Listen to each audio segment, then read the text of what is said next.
About drug abuse, and we'll use this opportunity to take you live now to an event in New Hampshire. Ted Cruz will be speaking at an event at the Emmanuel Baptist Church in Hooksett, New Hampshire, talking about addiction and recovery stories. It appears to be just getting underway. Our Road to the White House coverage live here on C-SPAN. As a family member, addiction shattered my family.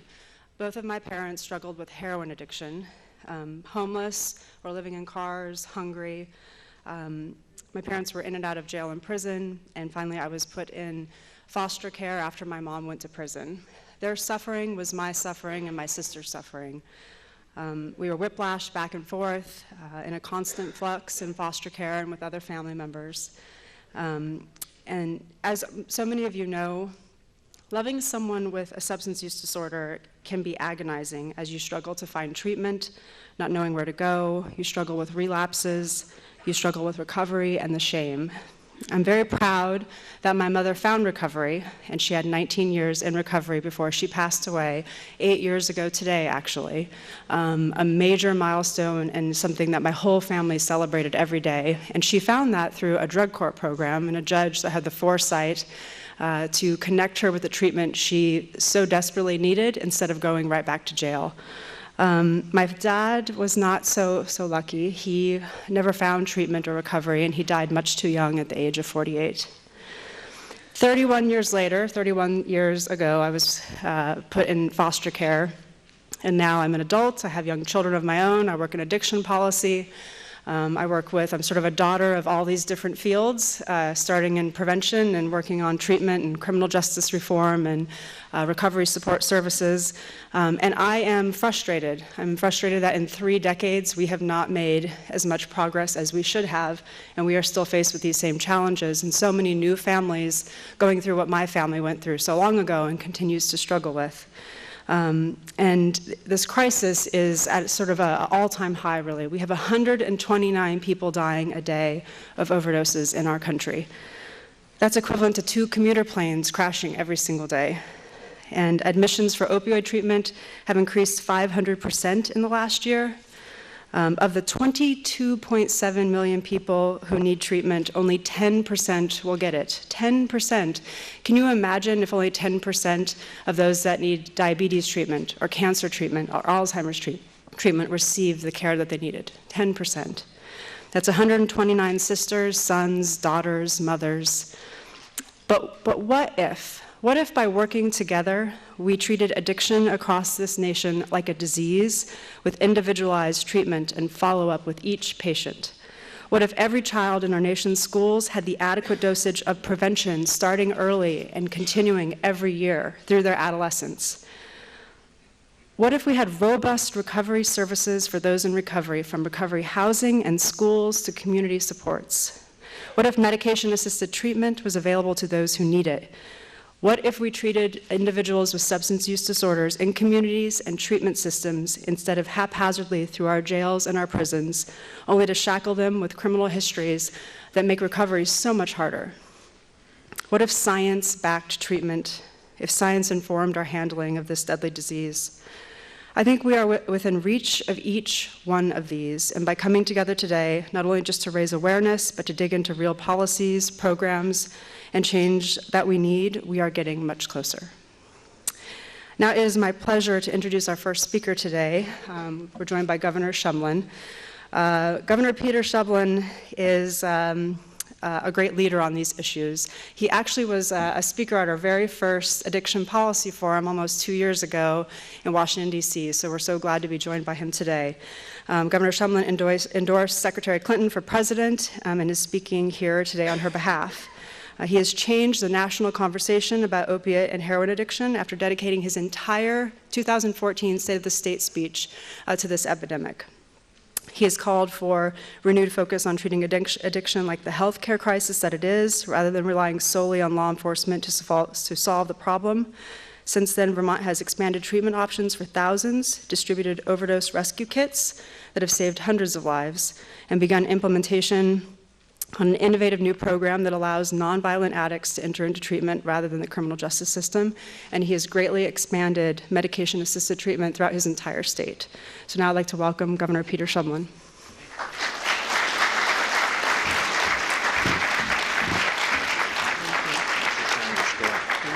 Thank you, Jessica. Thanks so much for having me. Let's give it over to Jessica for sharing her story, because we know now Jessica is why we've got hope. You take really tough family experience and you turn it into action. And I know that that's what so many folks are doing in this room who are focusing on this challenge together. Listen, I got to just quickly tell you why I'm so honored to be here on behalf of Hillary Clinton and why I'm working so hard for the Secretary to be our next president. This and many other issues is why I'm working so hard. But listen, on this one, it really matters. I don't want to give you a long speech. I really much rather have a dialogue, but I just want to make a few comments to open things up. Listen, what are we politicians really good at? Talking. Listening to ourselves talk. So rarely listening to anybody else talk. So one day I'm sitting in my office, this is many months ago, when this campaign was just starting for the Secretary. And my phone rings, and my staff comes running in, and I say, you know, the Secretary Clinton wants to talk to you. What's she want to talk to me for? I have no idea. I said, well, great, put her on. I've never spoken with her before. I pick up the phone, and I figure it's going to be another one of these many politicians that you've been seeing tramping through New Hampshire talking about how great they are. And she said, you know, Governor, I'm calling you because I've heard about the things that you're doing over there to fight opiate addiction, and something really strange has happened to me. She said, when I go to New Hampshire, when I go to Iowa, when I go to all these states around, something has changed dramatically since last time I went out as a candidate. I'm meeting moms, I'm meeting dads, I'm meeting brothers and sisters, I'm meeting neighbors and friends, and they're just telling me horrific stories. She said they're from all walks of life. They're rich and they're poor, and they're middle class. They're all colors. They're all parties. This disease seems to know no exceptions, and they're telling tragic, tragic stories about losing family members to opiate addiction. And I hear that you're doing some things in Vermont. Can you tell me what you're doing? And then she did something that I rarely known politicians to do. She just listened to me talk about all the great things that I'm doing, that we're doing together in Vermont. And for a while, I thought maybe she'd hung up the phone, you know, because usually politicians interrupt you so they can talk. And she just listened.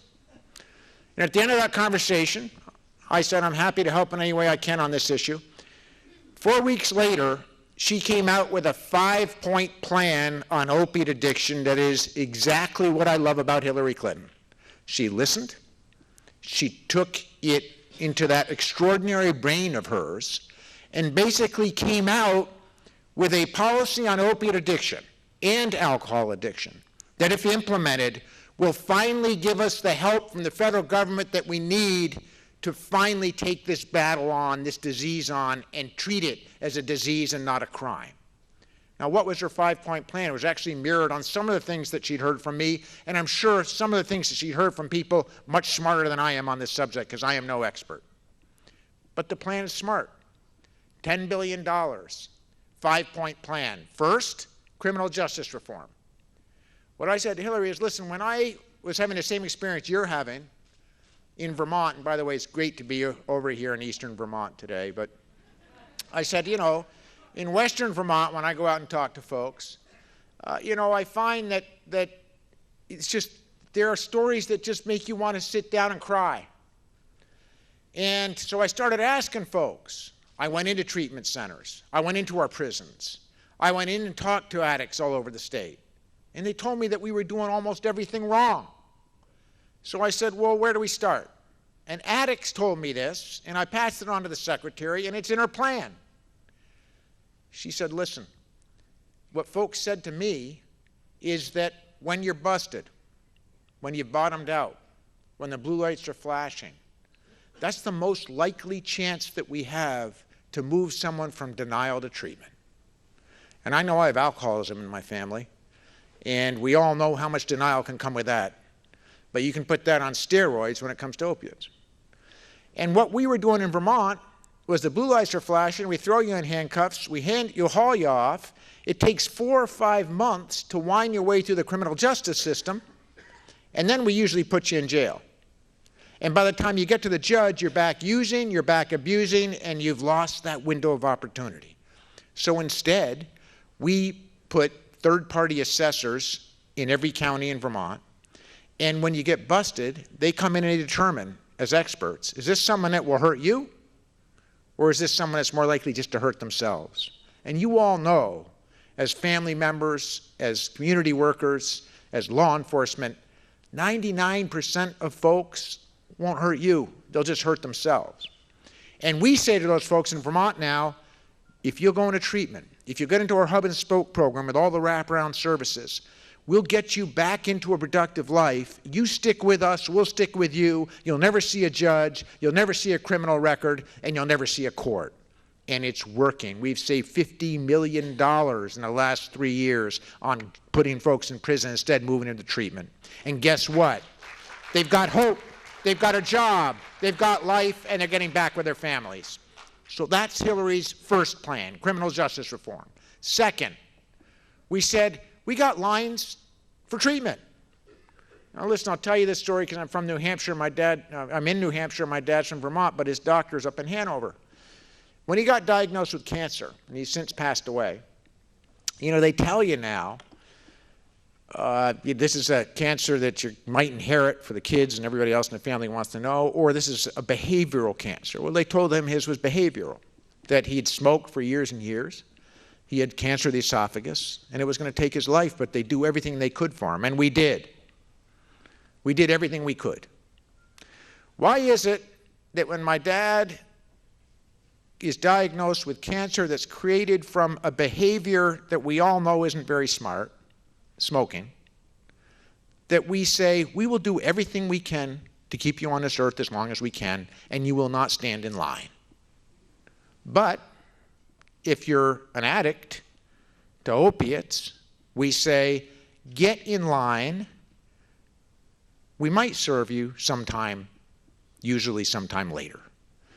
So Hillary's plan is build out treatment centers, give states like New Hampshire a 20/80 match in federal funds, get rid of the waiting lists, treat this like any other disease, stop the discrimination, line up, and let's make sure that there are not lines for treatment, but instead of having lines for treatment, we've got lines for folks saying there is hope for my future life and we're going to get to work in treatment.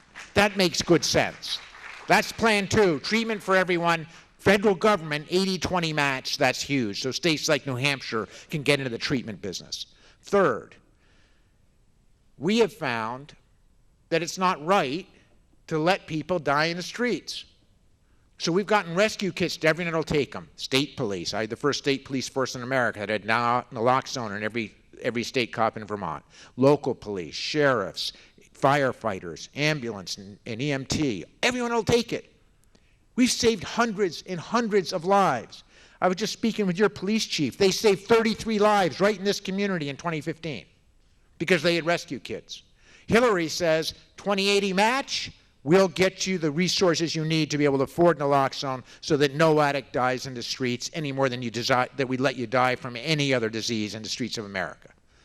Fourth, she says, let's make sure that we enhance, with federal help, the database so that we stop pill shopping across borders and doctor abuse where folks can go in and line up this stuff, FDA-approved OxyContin and Arrest, put it in their pockets and keep getting more of it with no questions asked. And fifth, she says, let's change the attitude about the disease. Let's get rid of the stigma, and let's work together on prevention so that we can actually stop the flow in. And all I can say is I don't think there's a smarter, better plan in America, and it impresses me that she listens instead of talk. She brings people together to get tough things done.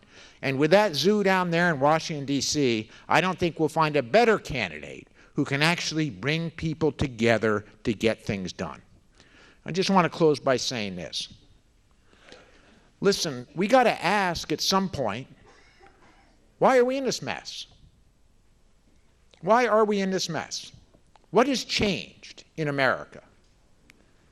I was born and raised in Vermont.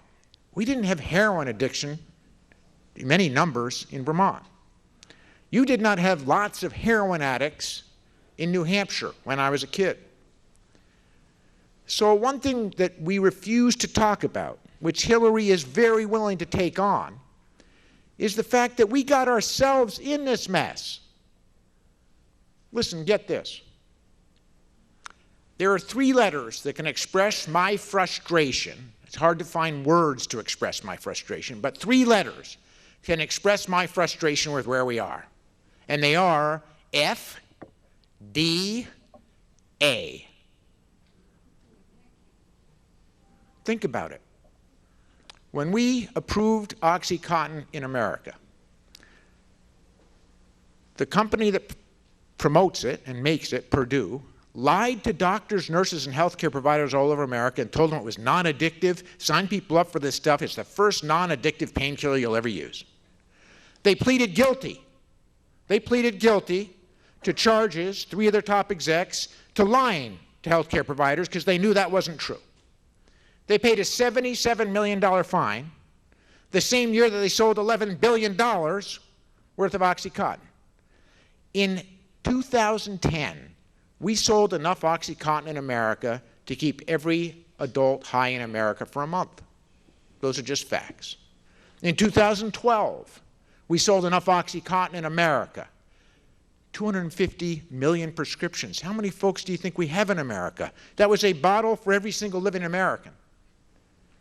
At the same time that in 2015, Big Pharma spent $422,000 per congressperson lobbying Congress to get their way. And get this, a year ago, the FDA approved Zohydro. Zohydro is OxyContin on steroids. It's going to be our next big enemy. Their own advisory panel, 13 docs, voted 11-2 to the FDA, do not approve this one. They did it. This year, they voted to give OxyContin to kids. I mean, you cannot make this stuff up. So we need a president who's got the guts to take this one on. It's Hillary. I ask you here in Eastern Vermont, give Hillary a shot. She'll get it done. Thank you, and I'd be happy to take any questions you might have. Yes? Well, since all this OxyContin is coming through the FDA, what you're really saying is the biggest pusher in the country is the FDA. And the President of the United States controls the FDA and can say no today if he wants to. And that's exactly why I think that Hillary Clinton will appoint an FDA that isn't in the pocket of Big Pharma, but is in the pocket of the people of America. And that's the way it should be. And listen, here's a... It's not about the FDA being in the pocket. It's about the President of the United States today. Well, you know, we can argue about that. All I can tell you is that, in my view, I would argue that the entire Washington political establishment gives Big Pharma too much power, and that's why they spend $422,000 a congressperson to lobby him. But I got to say, I'm proud of President Obama. He's gone out and said $10 million to fight this disease this week. He's just put his secretary, Vilsack, in charge of bringing together rural communities to help solve rural problems. I think we're making some progress. What else is on your minds? Yes. Hello. My name's Holly Sakala, and I'm a person in long-term recovery. And I love the stuff that you're doing in Vermont. Thanks. With the Vermont Recovery Network. But I didn't hear that in the 5-point plan. What is Hillary's plan or your plan to support the peer recovery supports and protect the investment in treatment? That's a great question. And first of all, thanks for all that you're doing and for your courage in speaking up. The beauty of Hillary's plan is that she really listened to what I and others said and said, listen, I'm not going to come up with a federal program that duplicates the good work that Vermont and New Hampshire and other states are doing. Instead, you send me your plan, and assuming that it's real and it's making progress, I'll send you 80 cents on the dollar for every current program that you're funding. And that's our big problem as governors, whether it's Governor Hassan here in New Hampshire or me in Vermont. We're scraping pennies together to fight this battle. So what Hillary's saying is, states innovate, states get it right, those states that are making a difference will get 80 cents on the dollar federal match for all of the above, including prevention, which is what you're talking about. And that's what's been lacking from Washington, D.C. No, I'm talking about recovery, sir. Me too. Prevention before recovery Absolutely. And what she's saying is that she will support 80-20, our recovery program. So it's a comprehensive program from A to Z, soup to nuts. And she gets that it's all part of a comprehensive answer that we've got to work on together. So it will not be a top-down from Washington, this is my plan, this is how you shall do it. She's saying, I'm seeing the incredible work states are doing, and some that aren't doing anything. I'm going to have a program where governors learn from other states, see what's working, and we'll match it 80-20 as soon as they have the program in place. I mean, I understand, but our state is not investing $1 in peer recovery services. So that's really good, but for the person on the ground or the recovery community organization on the ground receiving no state funds and no federal dollars without a way to access that, I'm not seeing candidates that give the private community a way to help. So that's what my question continues to be as I go through this, Right. unaffiliated, undecided process and vet out candidates.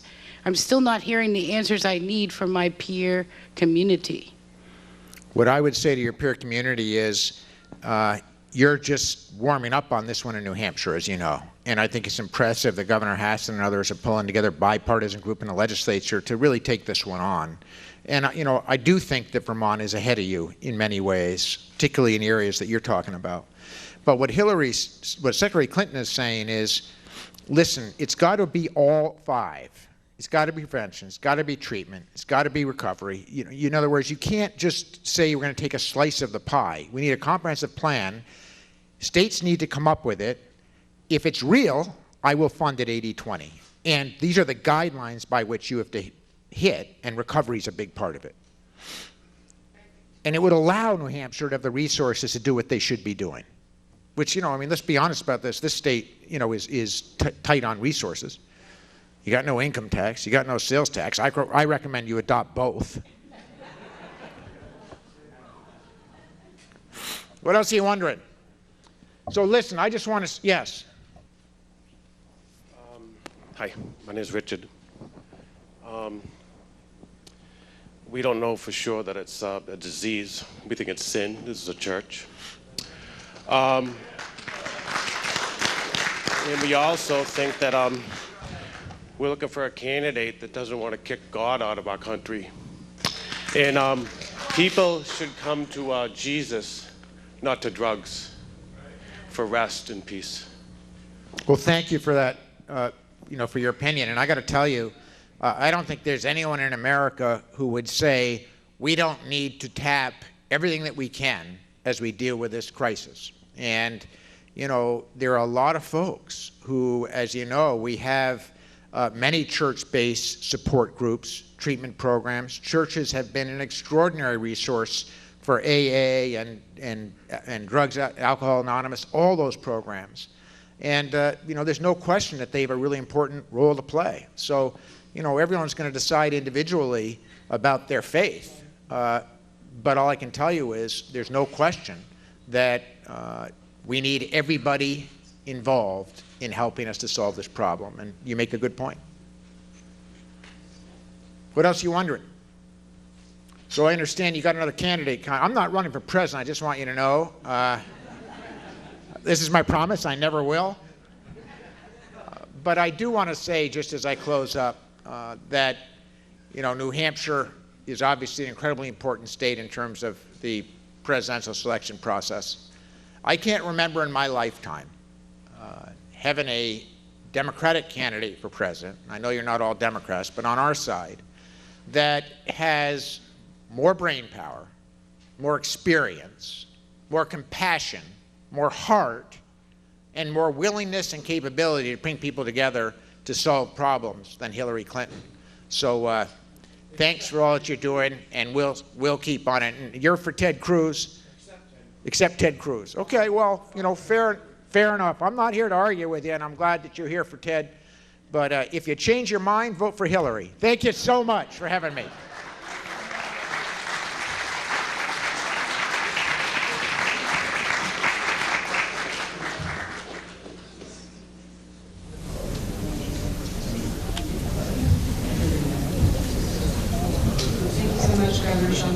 Appreciate you taking the time to be with us today. We have a number of partners that have come together to work on this issue nationwide, in DC on policy issues, and then here with our New Hampshire forums. And I'd like to introduce you and welcome to the stage a very important partner today, our host and the Pastor Eric Davis here at Emmanuel Baptist. We have been so grateful to work together to sort of bring all of our stakeholders and our experts and these key organizations to have this forum today. And also sort of to reiterate that this does not work without us all at the same table, and that includes both our faith-based partners, faith-based treatment, our clinicians, our secular treatment. There is room for everyone to engage to make sure that we're looking at this holistically, and that is such an important part of how we look at this. This is about being inclusive with every single stakeholder and person engaged, and we're so grateful for Pastor Davis and his work and the great work that this church and hosting us today, all of us in their house of worship. So if you give us a few minutes of your time. Thank you, Jessica. I want to thank you all for coming out here this afternoon while we wait for Ted. I have a few remarks that I would like to make. First of all, Jessica is an amazing individual, and the Addiction Policy Forum is just a fantastic organization. And I completely agree with her that we need to bring all of these organizations together and give everyone a chance to reach people to help them find recovery. As a pastor, obviously, I lean toward the faith-based program. But I also understand this, that there is a physical component to addiction, that sometimes you need to move beyond just the faith-based program. My daughter has cerebral palsy. I prayed that God would heal her. He chose not to. She developed mental illness 2 years ago, almost 3 years ago, a mental illness called psychosis. I prayed that God would heal her. He chose not to.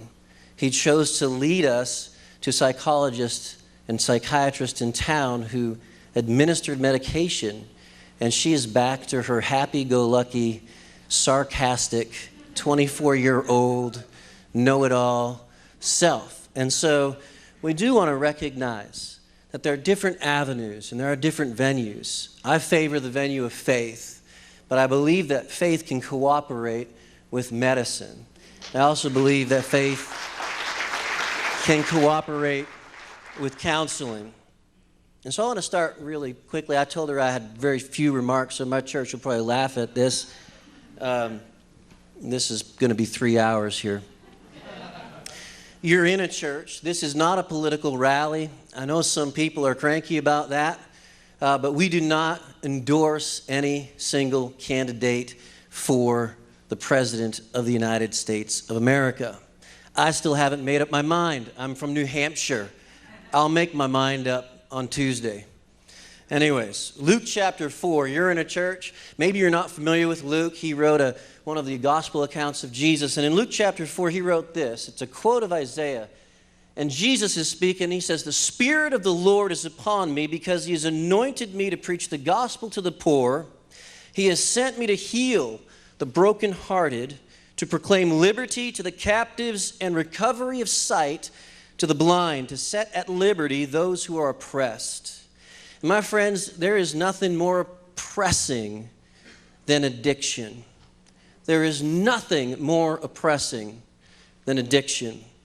And so one of the things that really fires my heart, and when I spoke with Jessica, we talked about this, is putting a face to addiction. It's putting a face to the people that are in the shadows, and I appreciated the governor's remarks about that, removing the stigma.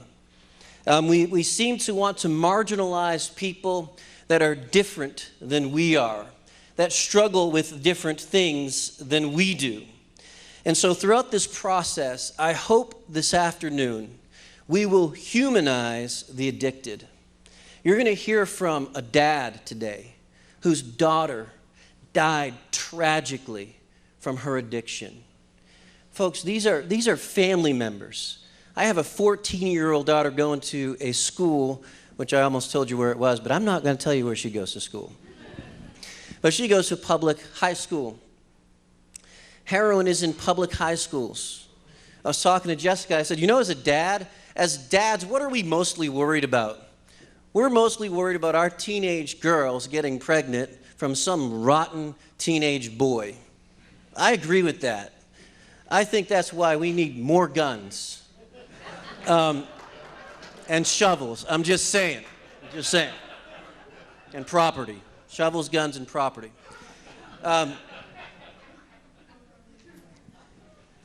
Yes, ma'am? Do you mind? I'm so sorry to interrupt. Would Jane Lazar join me? We just need to move your vehicle real briefly. It's an orange Volvo parked outside. Jane Lazar. Thank you, ma'am. So sorry to interrupt. Where's Jane? Everybody watch Jane now. That's like the worst thing ever. Now she's got to get up and walk out in front of all you people. So let's get all eyes up front. Don't look at Jane. Look over here. Okay, all right. We worried about our teenage daughters getting pregnant, but the reality is we need to realize that there are some other very serious issues that our kids face today. And this issue of addiction is one of them. I drive my daughter to the bus stop, and we spend about 15 minutes together before school. And the other day I realized she's 14 years old, and I have not spent very much time warning her about drug addiction. I've heard it said that it only takes one hit of heroin to make an addict for life. It's that dangerous. It's that dangerous. And so we need a comprehensive approach. We need prevention, which Jessica's going to talk about, this awesome website that she's starting, this awesome foundation to help parents get tools in their hands to protect their kids. Beyond that, I want to warn us, again, not to marginalize the addicted, because here's the reality. We are all broken people. Everyone in this room, I hate to inform you, but we're all broken people. Everyone in humanity, and the Bible even says that we're all wounded. We all have some bend towards something, a perversion of something that God has given us that is good. I want you to think about it. How many of you could lose 20 pounds today? That's probably because you're addicted to food.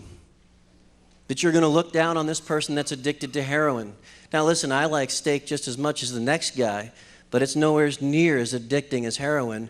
But I want to lose 20 pounds, and I haven't yet. But we look down on the person that perhaps when they were a kid took a shot of heroin. And we say, why can't you break that addiction? What's wrong with you?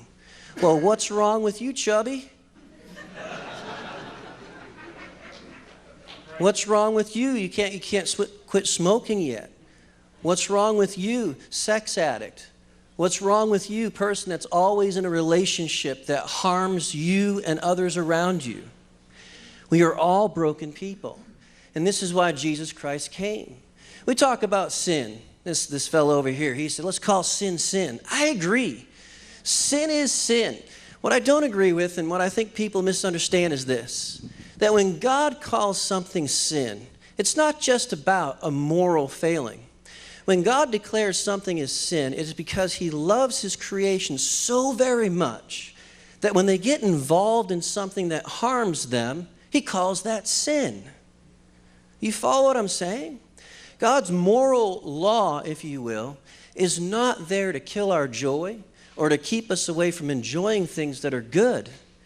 His rules are there to protect us from harming ourselves. And so maybe if we start to think of sin more than just breaking the rules, we start to think of sin as not doing things that harm ourselves and others, we might realize what this cross is all about. Jesus Christ is about compassion and a love for the person that is broken and wounded. And that's the heroin addict, and that's the person that's stuck in a bad relationship. And so that's why Christ came. He came to die for our sin and to pay the penalty, but not just that. He came to rise from the dead to give us hope.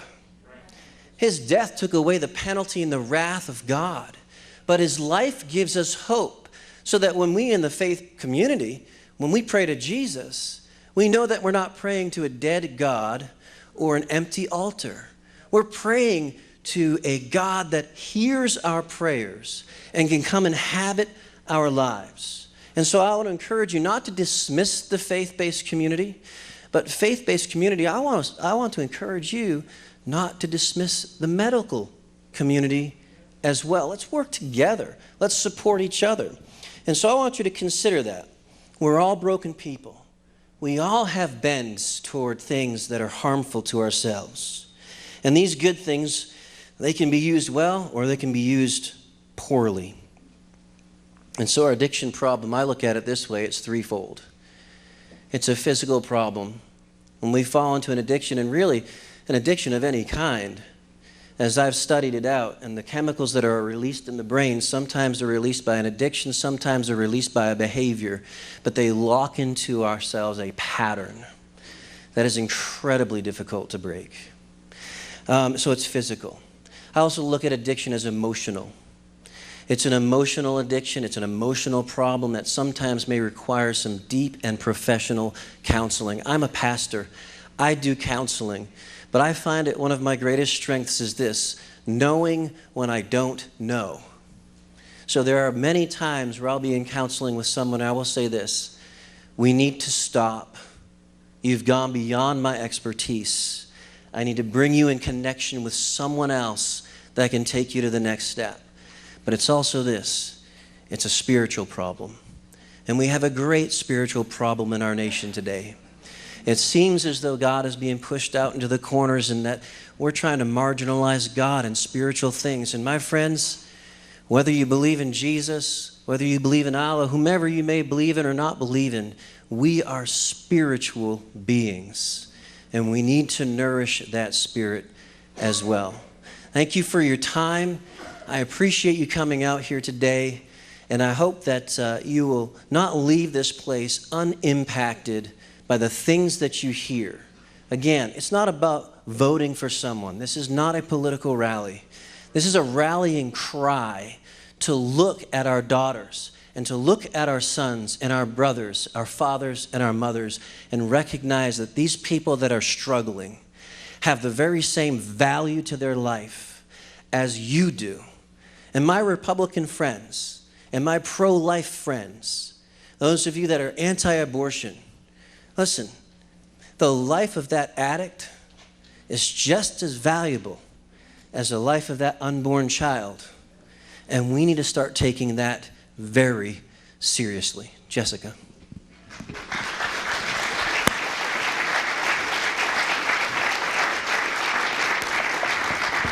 Thank you so much, Pastor Davis. We're so lucky to have you as a partner as we continue these discussions and our efforts to bring all sectors together to work on this as a team and not leave anyone out and away from this table. I'm not sure if our next speaker is here yet, so I'm hoping someone will just flag me down when we're ready for the next portion. Oh, he is here. I'm Paul Porter. Great. Hi, Paul. Hi, Jessica, nice to see you. Nice to see you, too.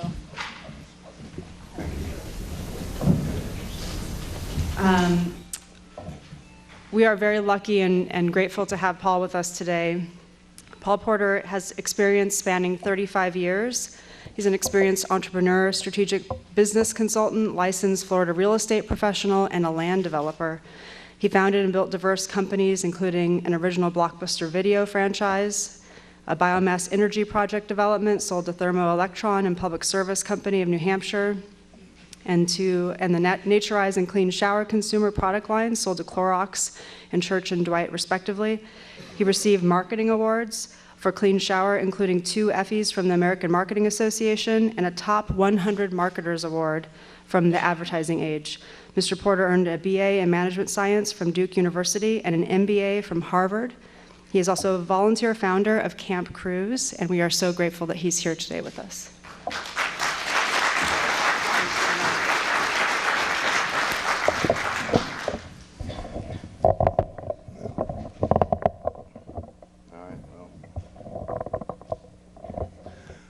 Well, that all sounded really great, but is Chief Bartlett here? Hey, Chief. in putting this deal together, all that sounded great, but Chief Bartlett said to me, I live in Florida for the last 26 years. I lived in New Hampshire in some of the 80s, and Chief Bartlett, when I called him up and put this together, he said, you know, I used to be an undercover drug agent in Manchester, and were you living here in the 80s? I think I know you. So all that sounded really good, but you know, what it was someone trying to willfully get their way through life, and as any recovering alcoholic or addict will tell you, if they've read their 12-step program carefully, we never quite finish anything, and we get tight at all the wrong times. And I used to do that. I mean, I started out, I was born in Massachusetts, not far from here, in the central part of Massachusetts, next to Old Sturbridge Village, a little town called Charlton. And I went in the hospital when I was 5. And when I came out of the hospital, I knew I was going to have a hard time today. Most of my family was gone. Our store was gone, our home was gone. We got wiped out in a flood. And luckily my mother had taken my siblings out. But I lost my dad and my grandparents and my uncle, and we didn't have a home anymore, or we had a grocery store, it was gone. And we were behind a dam that broke. And, you know, it was 55. And, you know, I think stuff like that, I've come to realize I've been able to get myself away from crack cocaine for about 9 years now.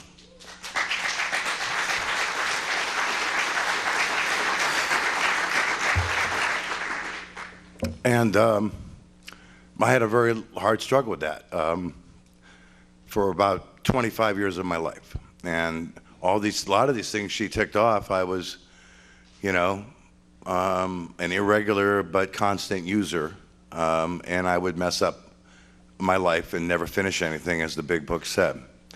You know, when your family gets, I don't know how my mother did it. You know, we ended up moving to Florida. My grandfather had built a home in Florida on St. Pete Beach, and she took us away from all my dad's relatives and everybody, and just wanted to escape. And I don't know how my mother didn't become an alcoholic and didn't become a drug addict. And I don't know how she did that. She's still alive, God bless her, at 94. And she had lost everything she ever knew in her life. I mean, she grew up in a small town in Massachusetts, like you know up here.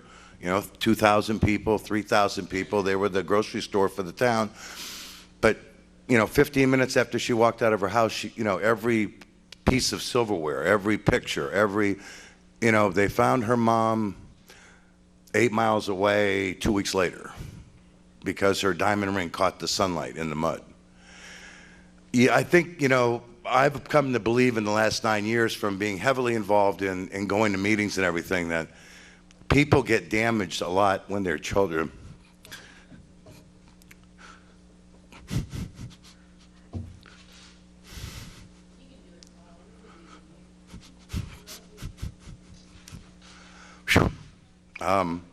You know, I call it abandonment issues. I don't think it matters whether it's orphanage or molestation, and I think that it does something that allows you know, I've come to believe in recovery, because my recovery is all about spiritual recovery. My recovery is all about exactly the way Bill W. wrote about it and his group, about what I have to do to stay sober every day,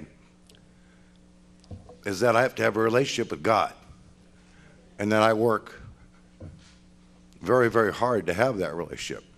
The big book says that I can stay sober, subject to the maintenance of on a daily basis, subject to the maintenance of my spiritual condition. You know, I had been a master of the universe. I was 32 years old, and I was a master of the universe. Just ask me, I would have told you. And I went to a meeting with a couple of lawyers in Boston on the top floor of one of the conference rooms in 60 State Street, and it was 1982, and they laid out some white powder I'd never seen before. And I grew up in the drug generation. I never became addicted to anything, and I snorted this stuff, and I think it was the first time in my life I must have ever felt good, because I was instantly addicted to cocaine. And it ruined my life. Within a number of months after that happening, I got involved with I was all of a sudden now hanging around with all the wrong people. Before that happened, you know, I was, you know, very close to senators and governors and lieutenant governors, treasurers of campaigns on statewide basis. I was in the White House at 26. I had coached basketball at Duke by the time I was 23. I mean, I had all these different things that I had done that people would work a lifetime for, and I never appreciated them, because part of having the damage that occurs to people that go through these abandonment issues is you live a life in low self-esteem. And you cover it up with a false ego. And it makes it very hard to relate to people. And people can't relate to you. One of the characteristics, you tend to have friendships with the opposite sex. Well, you're supposed to have friends with members of the same sex. But people that are in the program of recovery, before they recovered, they traditionally always had relationships with members of the opposite sex. They couldn't get along with members of their own sex. And this is this spiritual disease that the big book talks about.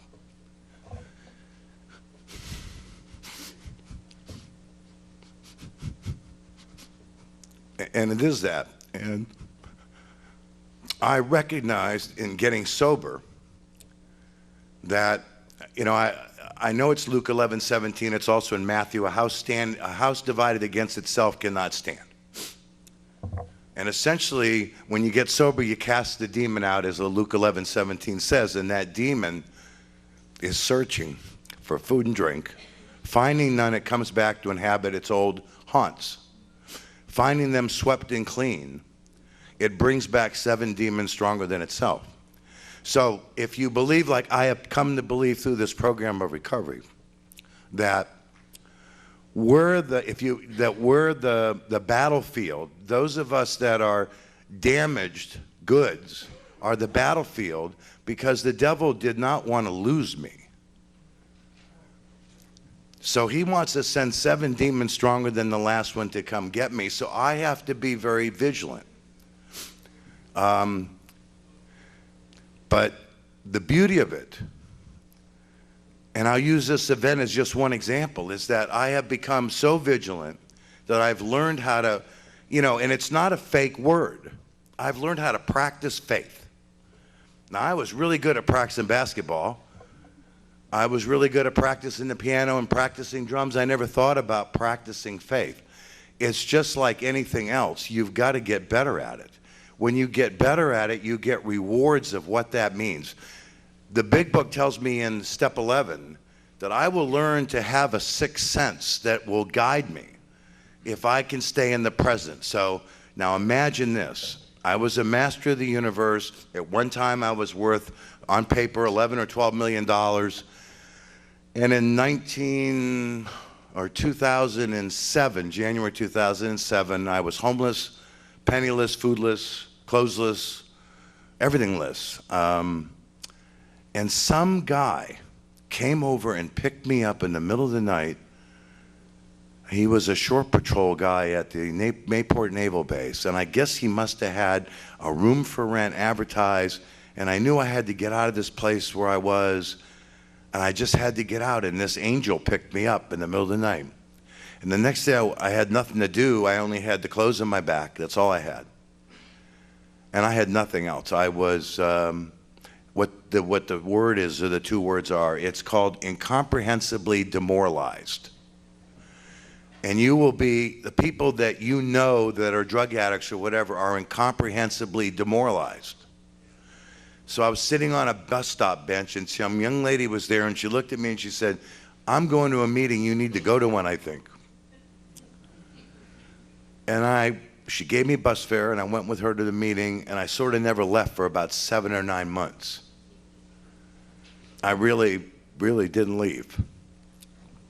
I was afraid to leave. And about the 3rd day I was there, somebody spoke at a Saturday night meeting, and something came over me, and I had what they call a spiritual experience. And for the first time since I could remember, I didn't feel alone anymore.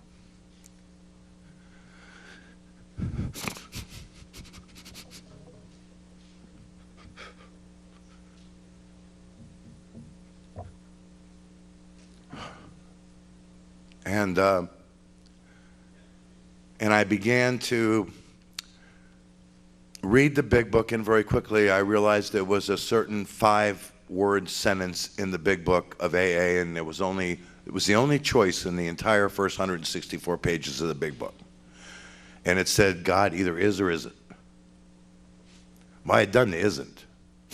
How did that work out for me? It got me from 1982 or 83 of being arrested for, as I told you, I started hanging around with the wrong people, and I ended up in some kind of reverse drug sting. I mean, I wasn't even in the state when it occurred, but I had been around these people, and I'd gotten a few ounces of pot, and I was the guy that made the news, and I was such a master of the universe that when they finally came and got me 3 days later, they did a joke about me on Saturday Night Live. Now tell me, when you're really, really depressed, that your whole life you saw just go down the toilet, and you're at home really, really depressed, and you're watching Saturday Night Live to pick you up, and they're doing a joke about you.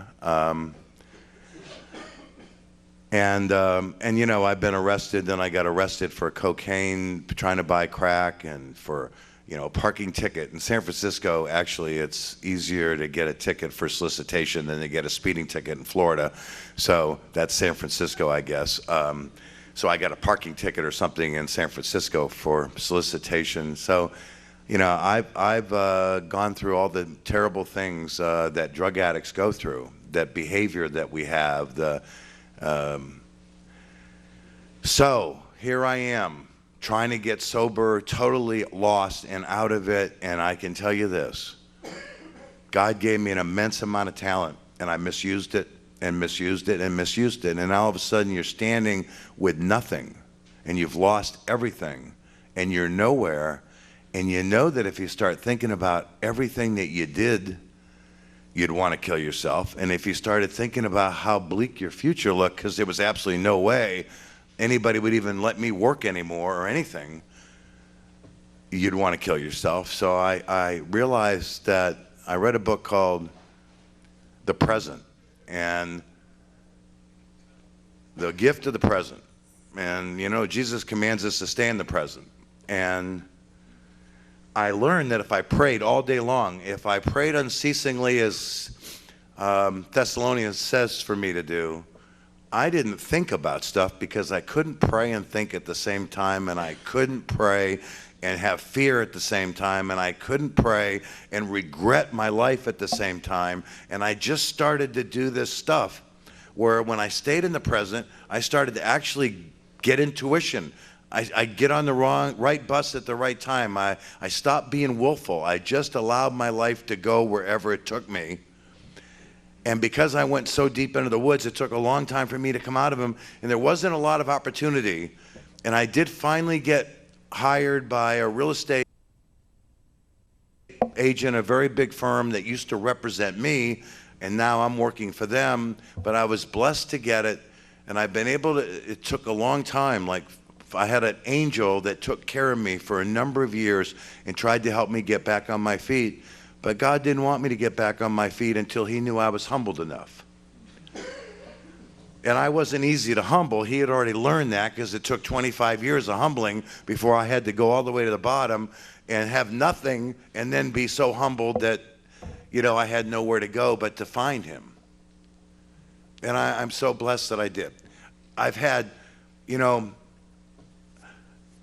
putting this conference together turned out to be a miracle that Jessica showed up. And the pastors would tell you, this whole thing fell apart on Saturday, and I wrote them a note saying, don't worry, God's got it taken care of. It'll, you know, so I'm writing the preachers, no, it's okay, God will fix it. And I go to church Sunday, and I say, okay, God, what do you want us to do? And I had a call with both pastors at 10:30 Monday morning, and 15 minutes for that call, Jessica calls me and says, you know, we'd love to put on this event. So that was just a blessing. When I was getting sober, I had no money or anything, and as long as I kept doing the right thing, people in my AA club would come and give me $5, give me $3. For whatever reason, the Salvation Army major at the ARC, the Adult Rehab Center, used to allow me to come into his place and have dinner and lunch. I used to, you know, which was miles away from where I live, but I would ride the bus or my bicycle or something. And by the way, 3 months sober, the most important day of my life, of my entire life, was somebody let me use a bicycle. That's how I learned to be blessed. That was the most happiest moment of my life. 3 months of walking, and somebody let me borrow their bicycle, and oh my God, I thought I was off to the races. That's how much I had to fall in order to rise again. So about 18 months ago, and I don't know if Senator Cruz is ready to come in or not. I haven't been texted that yet. All right, then I'll quickly move ahead. About 18 months ago, I was very blessed. I started praying about how can I not leave my daughters this country that I don't recognize. And, you know, I said, God, if you could just allow me to use the talent you gave me that I have destroyed over and over again, that I didn't use properly, that I didn't use to your benefit, that I didn't, let me have one shot. Let me help my kids so I can look them in the eye and say, I tried. And somewhere in March, I turned on the TV and Senator Ted Cruz was on TV announcing for the President of the United States.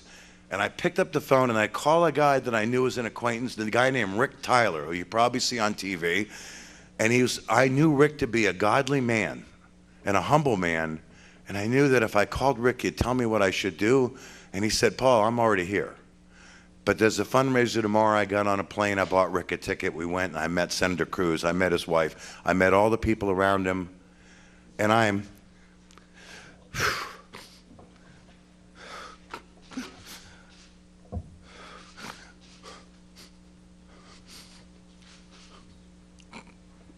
they have let me help.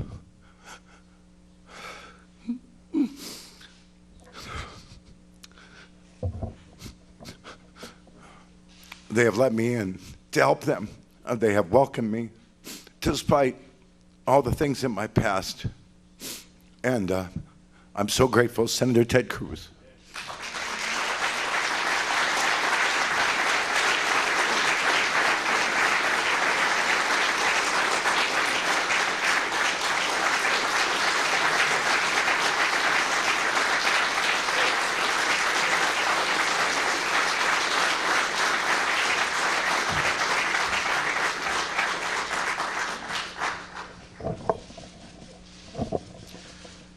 Well, Paul, thank you for that powerful testimony. What an uplifting story. What a human journey. It's a journey every one of us understands. Every one of us has seen people we love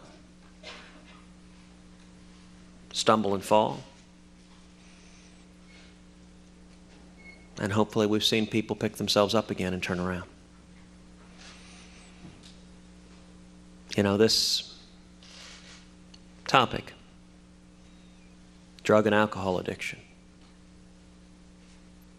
is an epidemic in this country. It's destroying lives. It's destroying lives nationwide. In the year 2014, there were 47,055 drug overdose deaths. Nearly 50,000 people no longer with us because of drugs. That's more people that were killed than were killed in car accidents. And you think about on the news, you see a terrible accident on the freeway. You think about the people that lost their lives, you mourn for those, and even more were killed in drug overdoses, every one of which could have been and should have been prevented. You know, New Hampshire in particular is reeling from this plague. New Hampshire in particular is seeing the ravages of heroin New Hampshire in 2015 had roughly 400 drug overdose deaths. That was a 17% increase from 2014, and 2014 represented a 73% increase from 2013. But that doesn't bring it as real as the rather stunning stat that 48% of the people in New Hampshire personally know someone who has abused heroin in the last 5 years. 1 in 2 people in this state personally know someone abusing heroin, and actually adults under 35, it's 60%. Nearly 2/3 of adults under 35 personally know someone who's abused heroin in the last 5 years. That's stunning. It's stunning and it's heartbreaking, and it's something that is destroying lives. And I will say on this topic, that's something I know something about in my family as well. And I'll share two stories of addiction.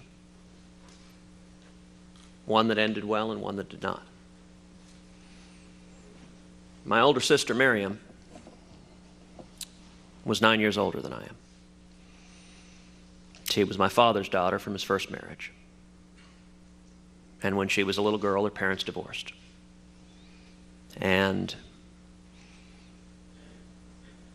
I grew up with Miriam. She would live with us during the summer. She lived with her mom during the year. She'd live with me and my other half-sister during the summertime.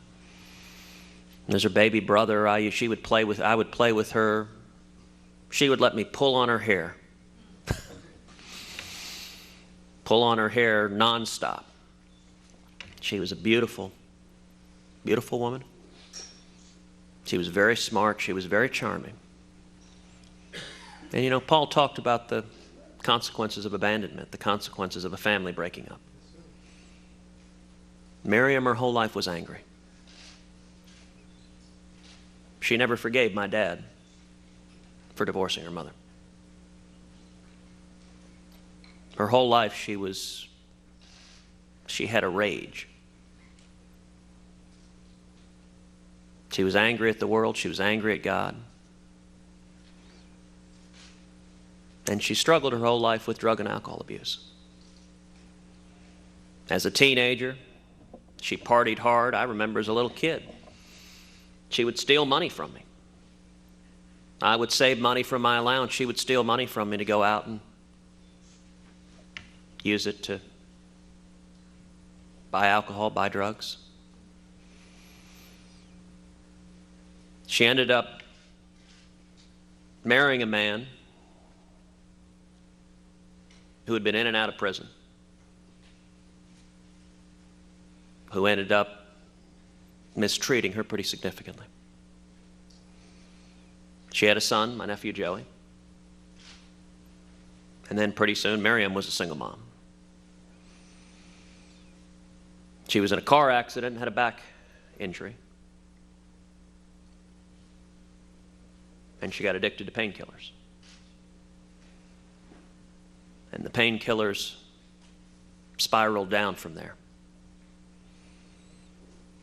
She herself went to jail.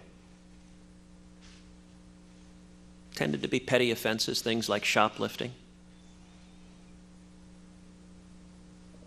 I remember talking to her when she was in jail, your older sister, with her crying how hard it was, how horrible the people in there were to her. I remember when I was in my late 20s, Miriam took a serious turn for the worse. She had gotten out of jail, and she had gotten with a guy there who was a more serious drug addict than she. And they were living in a crack house.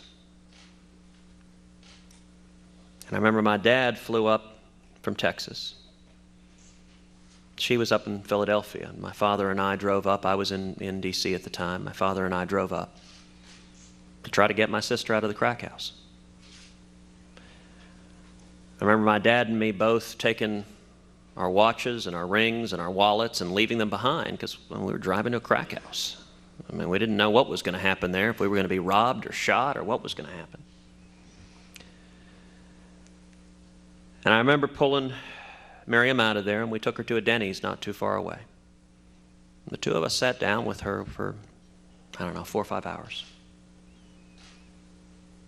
trying to pull her back.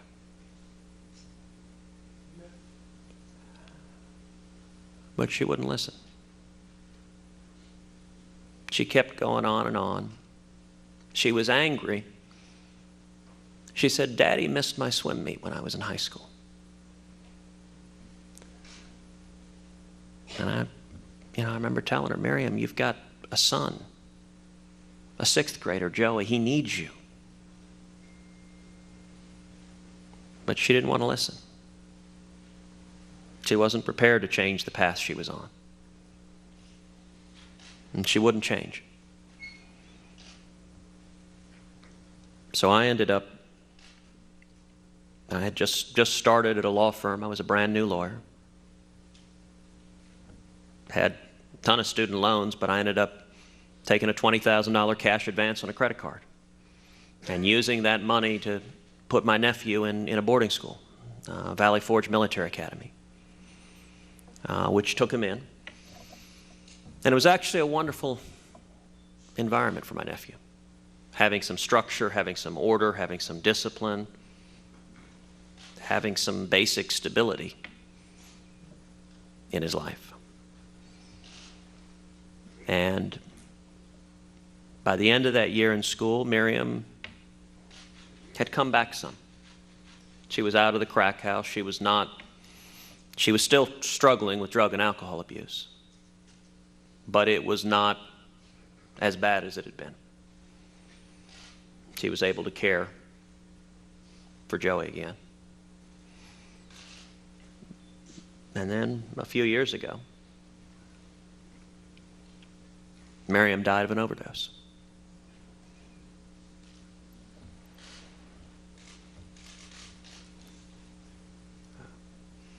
Joey, her son, found her in her bed.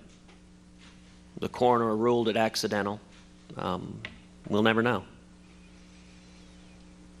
We just got the call one day that Miriam was gone. These tragedies are happening in human lives all over this country.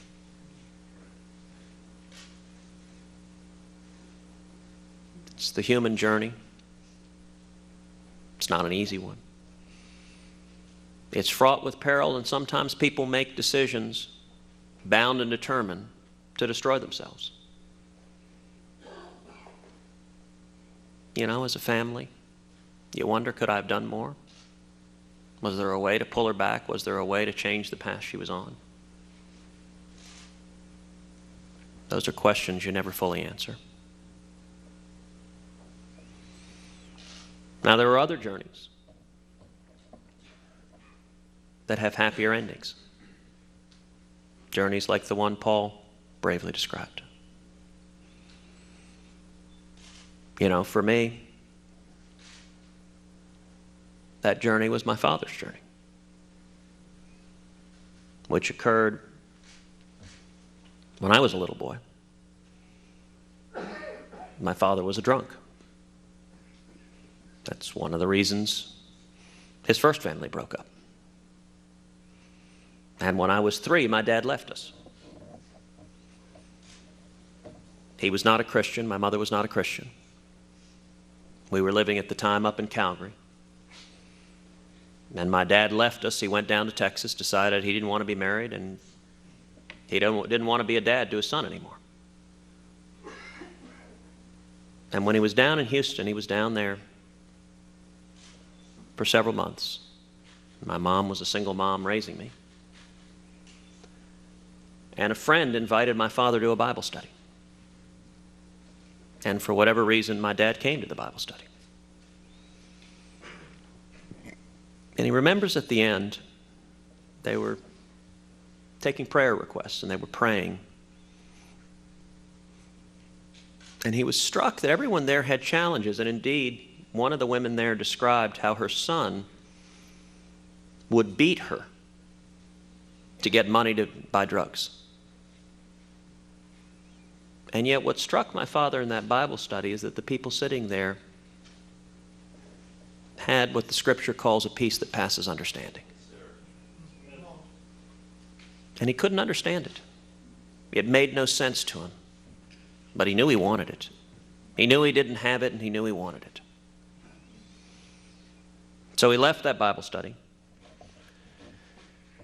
And that night as he was leaving, the folks hosting it gave him a little pamphlet called The Four Spiritual Laws. I suspect a number of you have read The Four Spiritual Laws. And they suggested, why don't you just read this and come back next week. And he did, and he came back. And when he came in, they asked him, they said, did you read the little pamphlet? And he said, yeah, but it can't be that simple. That's too easy. It can't be that simple.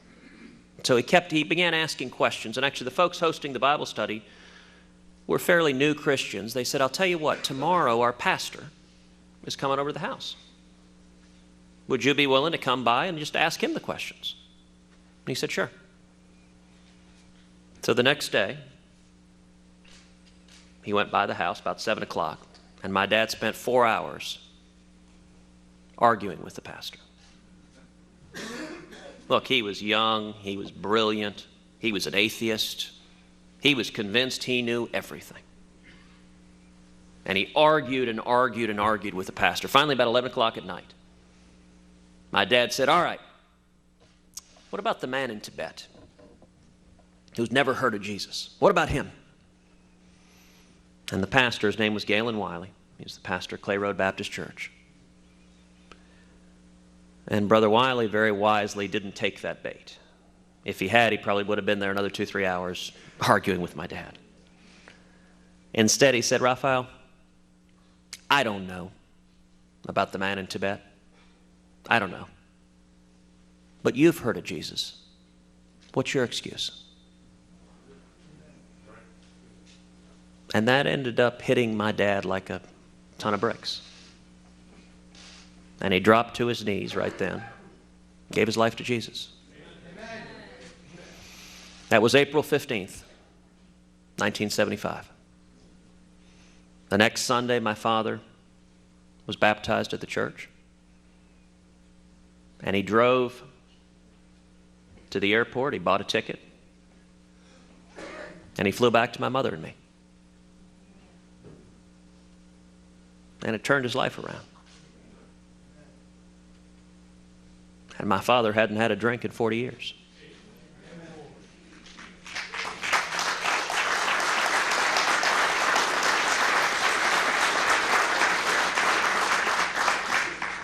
Every one of us who has dealt with these demons or has dealt with loved ones grappling these demons, every one of us understands these are personal journeys. There's no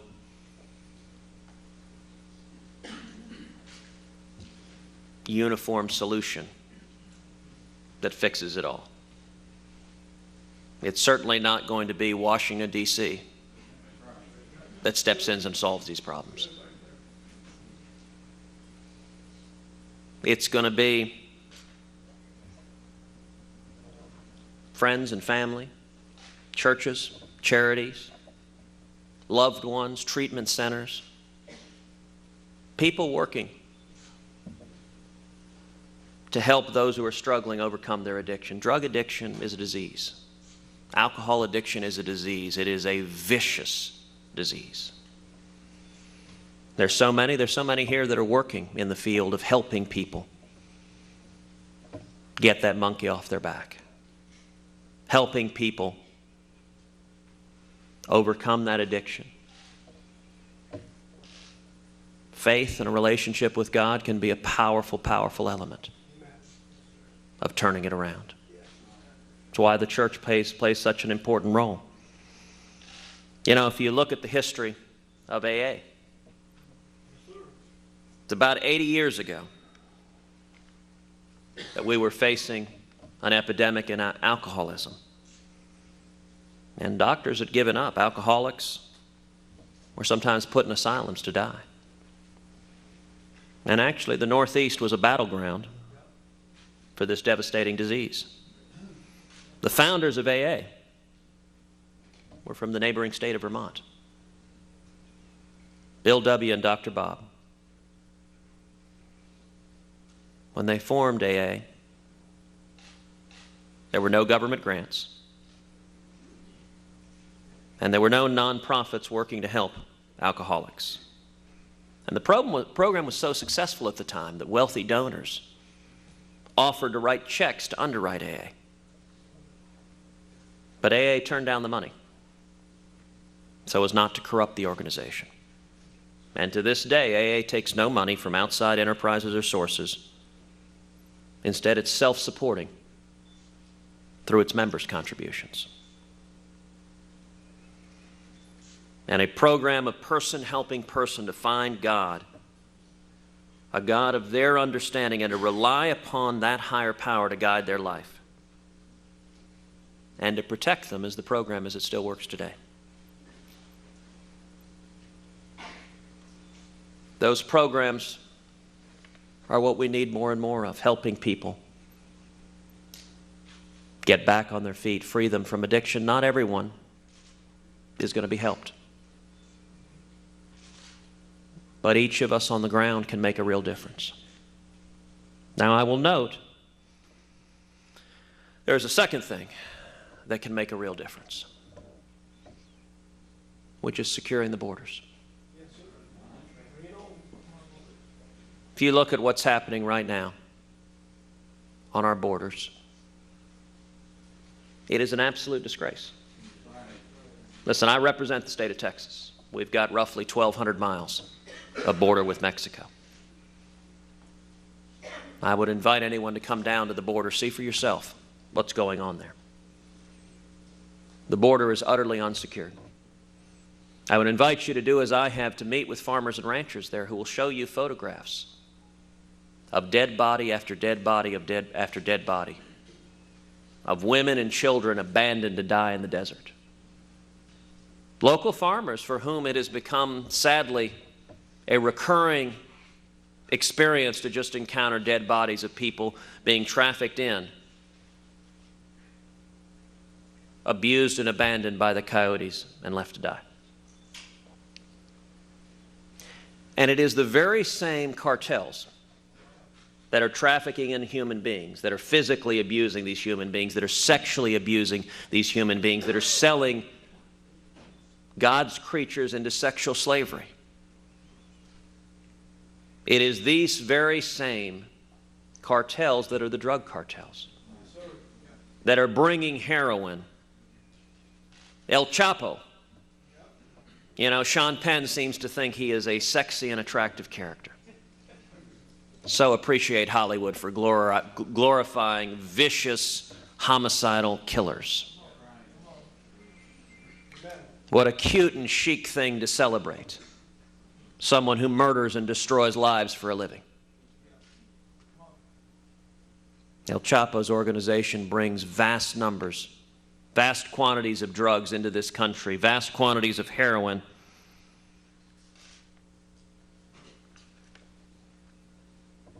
Heroin confiscations at the border have increased from about 556 kilos in 2008 to 2,100 kilos in 2012.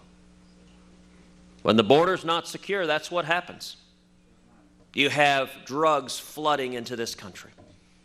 And you have people in New Hampshire and elsewhere that sometimes they start with prescription painkillers. But those become harder to get, and they're more expensive, and it's cheaper and easier to go with heroin. And you're seeing the heroin usage numbers just explode. If we want to turn around the drug crisis, we have got to finally and permanently secure the border. Now, I'll tell you, we know how to do this. You know, we're told by the media over and over again, this problem can't be solved. You can't secure the border. How many times have you heard a reporter say, if you build a 10-foot wall, they'll bring an 11-foot ladder? Interestingly enough, reporters think they're very clever when they make this point. Well, if you want to see how walls work, I invite anyone to come to Israel. Take a look at their wall. When you have terrorists crossing over from Gaza, suddenly a wall works. When you've got incentive to actually make it work. That's why I've laid out a very, very detailed immigration plan. It's 11 pages, single space, chapter and verse. You know, it's easy for someone to talk about, we're going to fix this problem. But specifics somehow occur a lot less frequently. Do you know right now it is existing federal law that it mandates building over 700 miles of reinforced fencing on the southern border? You know how much of that fencing this administration is allowed to be built? 36 miles. You pick up the federal statutes, you pick up the federal law, you'd say, oh, this wall is mandatory. And yet the administration refuses to comply with it. We need to solve this problem. We need to build the wall. We need to triple the Border Patrol. When you talk with law enforcement on the ground, when you talk with law enforcement in South Texas, they consistently say boots on the ground are the most important piece. We need to increase fourfold the fixed wing and rotary wing aircraft so that you use technology if there's an attempted incursion, if you happen to see someone carrying an 11-foot ladder.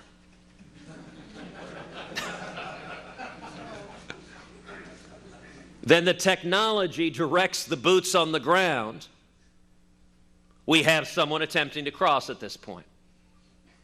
He'll be easy to spot. He's the guy with the 11-foot ladder. We can use the tools to solve this. And an important thing to understand, it's not that we lack the know-how. It's that we lack the political will. It's that as a political matter, the Democratic Party does not want to solve this problem. And as a political matter, far too many Republicans don't either. That sadly, stopping the drug traffic gets de-emphasized because their policy view instead is to open the borders to illegal immigration. On the Democratic side, I think an awful lot of folks view the people coming across as new voters. New Democratic voters. You know, there's a politically correct term now for illegal aliens. It's called undocumented Democrats. But it's not complicated why these politicians are saying more and more and more because we think we stay in power. If we bring as many of them in and make them citizens, then they vote for us. But what's, if anything, even more cynical is all of the Republicans who listen to the U.S. Chamber of Commerce, who listen to Wall Street, who listen to the lobbyists in Washington, all of whom view illegal immigration as cheap labor. They think it's fabulous. Cheap labor, drive down wages. What could be better? But it's that political commitment that results in our not securing the border and not stopping the flow of drugs into this country. That political commitment is wrong. It is, number one, not standing up for the working men and women of this country. It is resulting in economic stagnation. It is resulting in wages. Median wages today are the same as they were in 1996, 20 years with no increase in median wages. You want to understand why the American middle class is furious with Washington. With politicians of both parties, it's because the policies of Washington keep undermining the American middle class. But if you want to stop the drug traffic, you've got to have an administration committed to we will secure the border. You know, just today, the head of the Border Patrol Union testified in Congress that this administration ordered the Border Patrol to stand down. Stand down.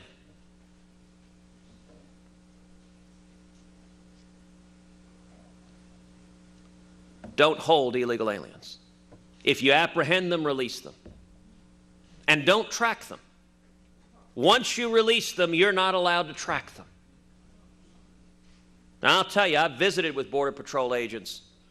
You want to talk about law enforcement with low morale. They're out there risking their lives. I've talked to Border Patrol agents where they describe the drug cartels firing 50 caliber rifles at them. I mean, they are risking their lives fighting vicious criminals. And their political supervisors don't let them do their job.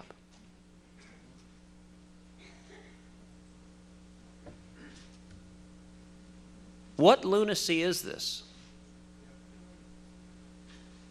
Where we're not only not securing our borders, we're actively preventing law enforcement from securing the borders.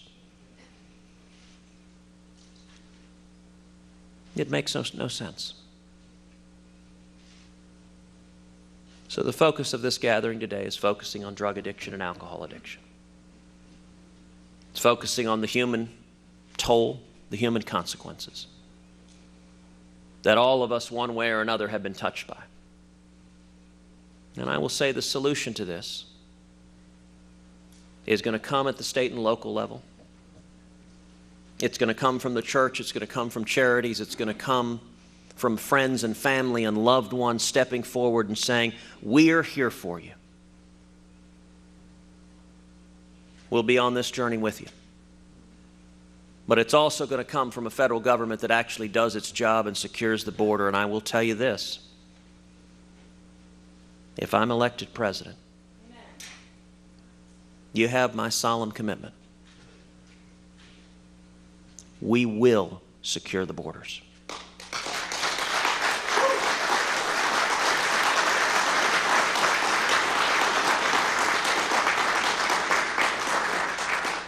And we will end this plague of rampant drugs flooding into this country and destroying lives all across this nation.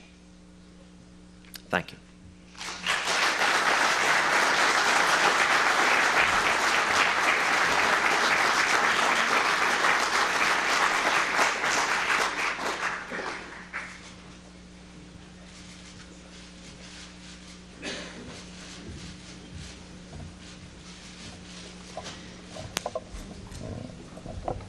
Thank you so much, Senator Cruz, for being with us today at our forum. We're so grateful that you've participated and took the time to sort of share your policy thoughts on addiction as well. We actually are inviting Senator Cruz to stay with us for a roundtable discussion on these important issues.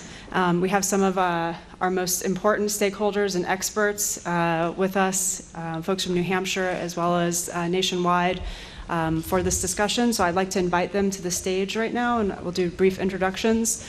And so grateful that Senator Cruz has agreed to be a part of our roundtable discussion to learn from each of our stakeholders.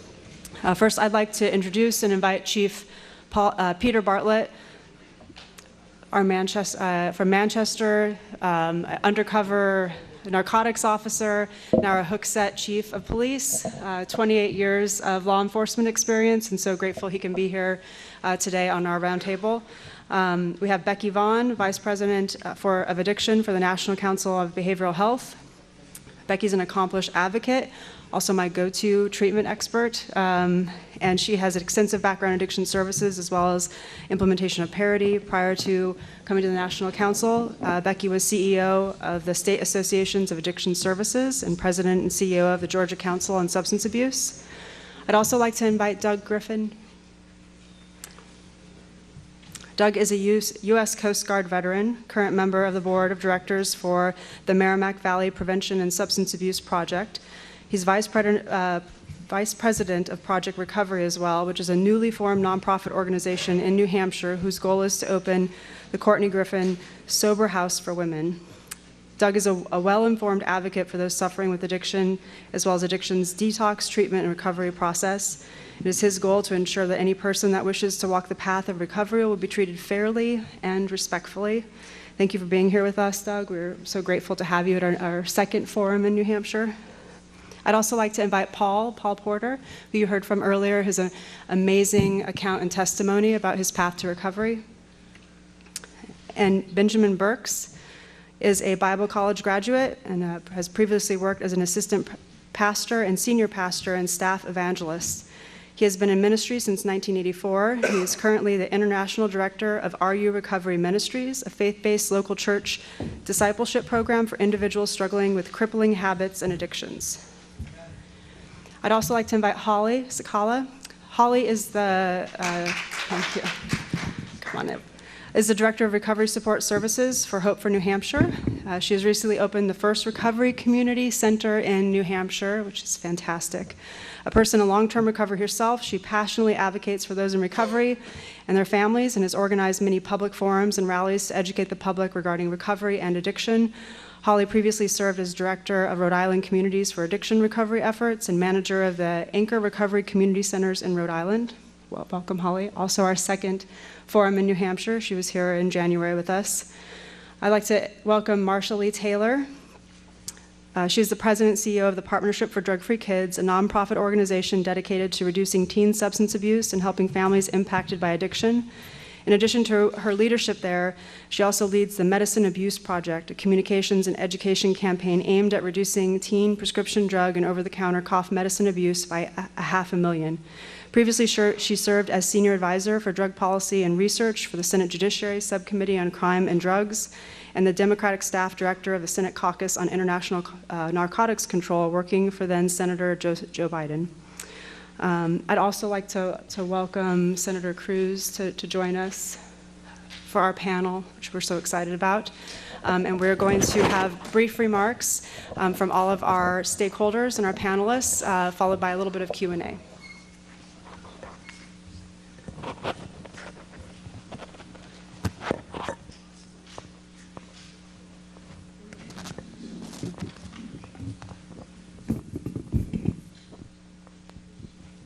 Thank you so much for taking the time for us. Am I too close to that? Okay, Chief, did you want to start us off and give us a little bit of sense of what you're seeing here in Hooksett in New Hampshire? Sure. My name is Pete Bartlett. I'm the Chief of Police here in Hooksett, and I want to thank you for inviting me to this today. It's a very important topic, as we all know. We've been hearing a lot about it, and I'd like to give a little bit of perspective of the local law enforcement, because although Hooksett is a small community here in New Hampshire, we're not immune from this plague. And what we're seeing on the front lines, even in a small community such as Hooksett, is families that are being destroyed by heroin overdose and addiction. In 2015, Hooksett Fire Rescue used Narcan 31 times.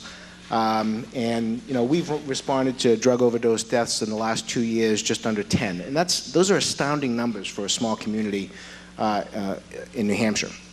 As Paul had indicated during his remarks, I worked undercover narcotics when I was a young officer working for the city of Manchester back in the late 80s and early 90s, when crack cocaine was first coming on the scene and it was flooding into the state. And a lot of things that I saw back then, I'm seeing today repeat themselves over and over again. And one of the things that I didn't see back then was I never saw law enforcement partner with recovery and treatment as such that we're trying to do today. And that's one of the things that we know as law enforcement is we can't arrest our way out of this. We can't keep putting people in jail without helping them and giving them some sort of avenue to get better. And we all understand that, and that's sort of what we're seeing on the front line today. And it's important for us in law enforcement to know that we've got the partners in the community so we can do our job and that we can help these people get better so it doesn't keep repeating itself over and over again. The last thing I want to do, and I've done it so many times, is knock on someone's door in the middle of the night and tell them that the loved one is dead from an overdose. It's a terrible feeling, and this side of in my side of law enforcement, it's a terrible feeling to see that grief happen live in front of you. And it's terrible to know that those people are leaving behind children and families and friends that care deeply about them, and they couldn't stop it. So I think that some of the things law enforcement is looking for is to be able to continue to do our jobs. One of the things that I would like to see, and that we're working very hard with in partnering with our federal partners, with the DEA, the FBI HIDTA Task Force, the State Attorney General's Drug Task Force, is anybody who's peddling this poison to our communities. I would really like to see penalties that are appropriate for that. When we have drug dealers. And the money that's utilized or that these drug dealers make for profit there's efforts now to take that away from us because we can use that in the drug forfeiture fund to fight that battle with these funds. And I'd like to see that continue. I'm fearful that I'm not going to have those funds available, or bigger communities aren't going to have those funds available. So that's some of the things that we're seeing on the local level in law enforcement, and hopefully that we can, as this moves on, we can all partner together and make this a success. Thank you. Thank you so much.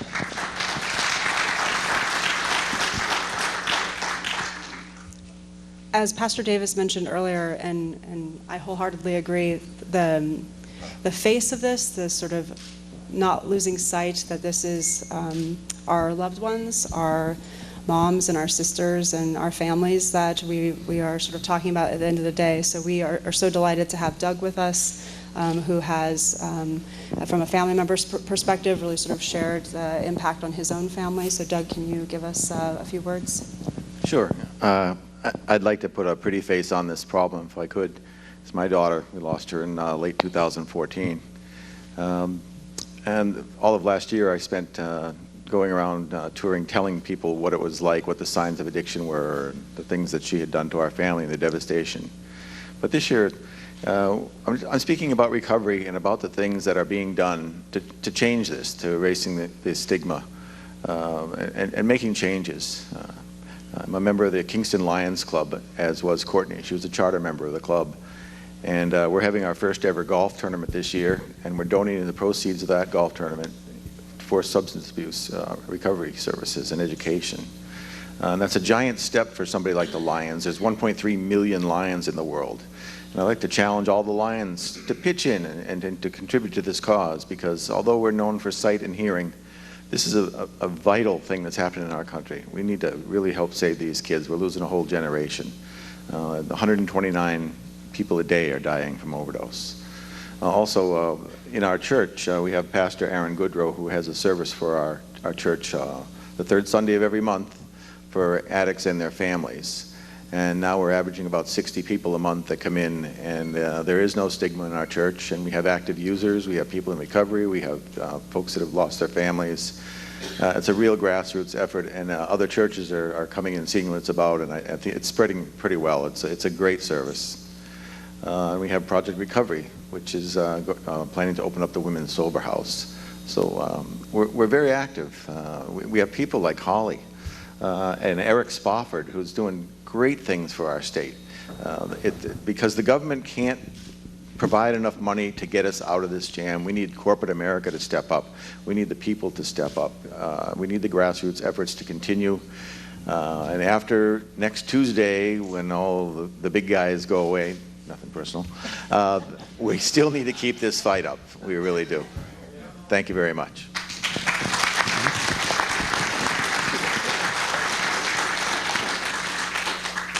And we have also Holly from Hope for New Hampshire, so if you could give us an update on sort of where we stand and the barriers you see and things that we should be advancing. First of all, I'm thankful that we have a faith-based community that is taking steps to try to understand better that this is really just a human issue and that God loves everybody, right? So everybody is worthy of forgiveness and second chances. I don't know. That's the way my God taught me. But okay. So I'm glad about that. And I think that you happen to say something that hits my brain that I got to ask you about. You said the government's not going to do this. And, you know, from my perspective, sitting where I am in New Hampshire today, we haven't seen government funds from our center. We haven't seen state funds yet from our center perspective. We are really a collaboration of diversity to try and harness this. We have family members who have survived a loved one. We have people in recovery. We have people seeking recovery. We have the faith-based community. We have the, you know, all of these people. The Chief Willard in the town is really, you know, it's about building healthy community. We understand that. But in that presence, you know, we still need medical intervention, right? We still need to get people medical intervention. And we didn't see a way. So we did kind of try and get entrepreneurial and ask businesses to step up to the plate so that we could still provide these services, bar the government stepping up to do these things.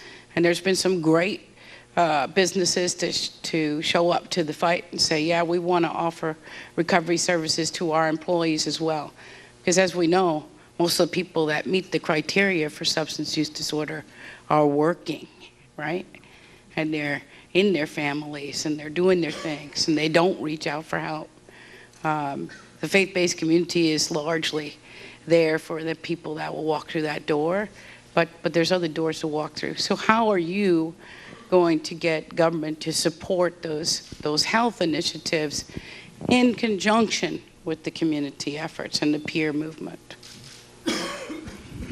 Well, look, there's no doubt that there is a role for government, and an important role for government. And so, you know, I'm supporting legislation right now in the Senate that would direct funds to drug treatment and rehabilitation. I think that's important to do. The point I was making is that it's not going to be the government that solves this, that it is going to take people on the ground connecting directly one person at a time, churches and charities, and people have to make personal transformations. Agreed. But I very much agree that we have to have resources directed on the medical side as well. Absolutely. Oh, I'm glad to hear you say that. Yeah. Thank you. You use the words medical intervention. What's missing today that was always there in AA was when somebody was in an asylum, the doctor would call up the people he knew were in AA and bring them in when that person was in the right state of mind to hear someone else's story and connect with them. Same thing with hospitals. And I know there's some legislation in front of the New Hampshire Assembly, right, you know, the state legislature right now. And one of the things that concerns me is that legislation is all going to be written so only, quote, professionals, what they call counselors, or which you know they're going to be, you know, people that have titles and getting paid by agencies, and that the regular people that have done this for 80 years are going to get excluded out of that. And that's extremely concerning to me, because those are, I mean, I know that I went to the First Baptist Church at Jacksonville, and I was asked to give my testimony there, and a woman came up to me and said, my son's in jail, will you go talk to him? Well, when he got out of jail, his mother, I saw his mother lately, which was 3 years later, says he's never used it again, because I knew from reading the big book, I knew how to talk to that person. I'll agree with you, Paul, that we definitely need to use peers in everything we do, because they have the expertise and the survival skills, quite frankly. But per the traditions of the, you know, big book, we want to be respectful of that. And we also need to get people with this experience back to work without violating the traditions that Dr. Bob put forth, right? So recovery coaches are a way to do that. We are now working to get into hospitals, to bring people with lived experience into hospitals, give them work, to give that hope. And it's a great program. I would invite you to come down and take a look. So I do agree. Peers are part of the solution. Absolutely. Thank you, Holly. Becky Vaughn with the National Council for Behavioral Health. Thanks. Senator Cruz, thank you. This is often seems to be a really difficult issue, and so I appreciate you wanting to put a focus on it as well as everybody else here. And let me thank those of you who are working in the field and working with people. It sometimes is a very thankless job, and I know many of you are here. I've worked with many of the providers here in New Hampshire, and you guys do a great job in a very tough environment. But in many ways, this has got very simple solutions. We have come so far in terms of research and knowledge, just like other chronic diseases, and we know so much more than Bill W. and Dr. Bob knew when they got things started for people way back. And that is what the good news is. We now know that this is a brain disease, that it can be prevented, that there are appropriate treatments that can be used to help people, and that then when people are in a situation to manage that disease, we can support them so that they can sustain that recovery. And that, to me, is what is so important. Like other chronic diseases, we have the brain science. Like cancer, we now have assessment tools so we can figure out exactly what is going on, what level of care, what treatment modality will be the best. Like hypertension, we now have great medications to help people who need that sort of help in terms of their own disease, like Vivitrol. We mentioned naloxone to help reverse. There's some great things to help people. We know, even like diabetes, that some people do get well on their own. They do learn to manage this on their own. But for those who don't, we have evidence-based treatment modalities that can help that person get to a point where they can manage this chronic disease. And to me, that's the good news of what has come out of the research in the last 20 years. The fact that we know so much more in terms of being able to help people. We're not putting them into asylums because we don't understand what's going on. We're actually giving hope. But at the same time, when we seem to be able to mobilize and respond to other serious medical crisis, look at the Ebola reaction. And everybody remembers how many people died from Ebola? Not very many compared to what's going on with this. So we do know that government has the capacity to mobilize all the stakeholders. You're absolutely right, not just government, but everybody, to address something that is truly an incredible crisis. So if we decide that this is the medical issue that it is, why would Jessica and I continue to be frustrated that it's not being addressed? And so to me, that is the big issue. We know what to do. We have the tools what to do. So the issue is, are we going to do it? And we look to our leaders to make sure that that's going to happen. And to me, that's where we are and what we need to be focused on. Making use of great research, making use of all that we know so that we can help the people, the families, and the communities that need our help. Thank you, Becky. And speaking of preventing this disease in the first place, Marsha Lee Taylor from the Partnership for Drug-Free Kids. Thanks, Jessica, for organizing this and bringing us all here today, and thank you, Senator Cruz, for being here. For those of you who aren't familiar with the Partnership for Drug-Free Kids, we're a national organization that aims to reduce adolescent substance abuse by supporting parents and engaging with teens. And we know that addiction is a family disease. It's not only the person who's struggling, it's really the entire family who is affected by this. But unlike other diseases, there aren't really the support structures in place for families as they're trying to help their child recover, as they're trying to help their child get into the treatment that we know works, as Becky was saying. We also know that 90% of addiction starts in the teenage years. So we need to do a better job of preventing this disease as we're supporting parents who are grappling with this in their own families. And prevention is one of those issues that it's sort of like eating your vegetables. People kind of, dismiss it and say they'll get to it another point. But it's really critical, and it's the heart of everything. And over the past decade, federal funding for our prevention programs nationally have been cut nearly in half, including the programs that meet kids where they spend most of their times, in school and consuming media. So those of us in the prevention field are kind of fighting this with one arm tied behind our back because we don't have the resources we need to make sure that we're getting to teens, that we're reaching them to let them know that, that this behavior is dangerous, that it's not a rite of passage, that it is a big deal.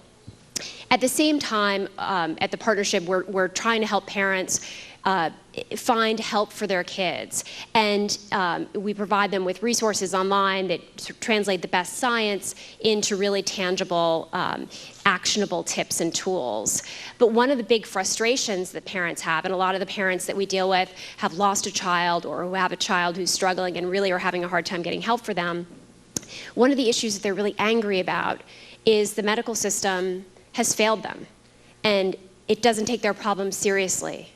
And insurance companies aren't covering this treatment the way they're legally obligated to do. And it's a giant problem, and it needs to be addressed. So unless we're preventing it, giving families the tools they need to help their kids and intervene, and making sure that there's coverage and that there's an adequate response from the medical community, we're not really treating this like the disease that it is. And if you compare it to another public health problem like heart disease, we realize with heart disease it's not just about, triple bypass surgery and sort of helping someone when they're in the worst possible moment of crisis. It's really about exercise, healthy eating, making sure every time you go to the doctor, they're screening by, listening to your heartbeat and checking your blood pressure and making sure they're on top of it. So I think we really need to do a better job of really approaching this from in a comprehensive way if we're going to make a difference and stem the tide. Thank you, Marshall. We've talked about the importance of making sure we have all the key players. We have Becky Recovery, we've talked about peer supports, we've talked about recovery support, and also the importance of having our faith-based treatment providers be a part of this discussion at the table. So we're so glad that Ben could join us today from RU Recovery. Thank you so much for inviting us here. Thank you, Senator Cruz, for being here as well. Thank you very much. RU Recovery Ministry was started 20 years ago this coming April in a very difficult place called Rockford, Illinois, northwest of Chicago. And it started by a man who grew up in a good church, went to the Christian school, graduated, and boy, I tell you, after he graduated, met some bad friends, began to do some bad things. And I guarantee you that story can be repeated in this area. And he said the drinking got harder, the drugging got harder, the smoking got harder, the doping got harder. Cost him a decade of his life, 10 years in the world. He tried the secular programs, but they didn't work for him. And he had a car accident, nearly took his life, and the lady that lived in that neighborhood, the ditch he landed in, was the only person who lived in that area, called 911 and saved his life. And took him to the hospital, and they began to work on him, and he had a desire in that hospital, I need to go back to church. I mean, surely somebody can help me. And he told his mom on Sunday morning when he got out 3 weeks later, Mom, I'm going to church with you. Long ponytail, earrings, the whole 9 yards. And he walked into the back of that church, and that church head deacon came up and said, welcome home, Steve. We're glad you're here. By the way, that's what every church ought to do. Every church ought to do that. They put their arms around that young man, and Paul Kingsbury began to disciple him and help him in his life. And he recovered. He's not in recovery, he's recovered. And God absolutely transformed his life. They put that material into a curriculum, much like Bill Wilson did 80 years ago. And this is the new cutting thing on the block. We've got 1,044 churches now across this country that run the RU program. 50,000 people come to the RU program on a weekly basis. And they're finding recovery that lasts. And that recovery is not in a what, it's in a who, and his name is Jesus Christ. And we had to figure out this book right here was not a self-help book. This is a God-help book. And this is what we get people back to. We also have a residential home in Rockford, Illinois. I just got this statistic today because this problem of heroin is not just here. We have a men's home, 42 men in our home today. 17 are there because of heroin addiction. We have a women's home, 28 ladies in our ladies' home today. And we have 8 that are there because of heroin. 17 men because of heroin, 8 ladies because of heroin. We have local chapters filled with people. And I could give you testimonies from now till 2 or 3 days from now of people that have absolutely found freedom through Jesus Christ. There's RU workers here and pastors here that can tell you this thing works. It works. And here's what I like about this area. Here's what I like what I've heard so far today.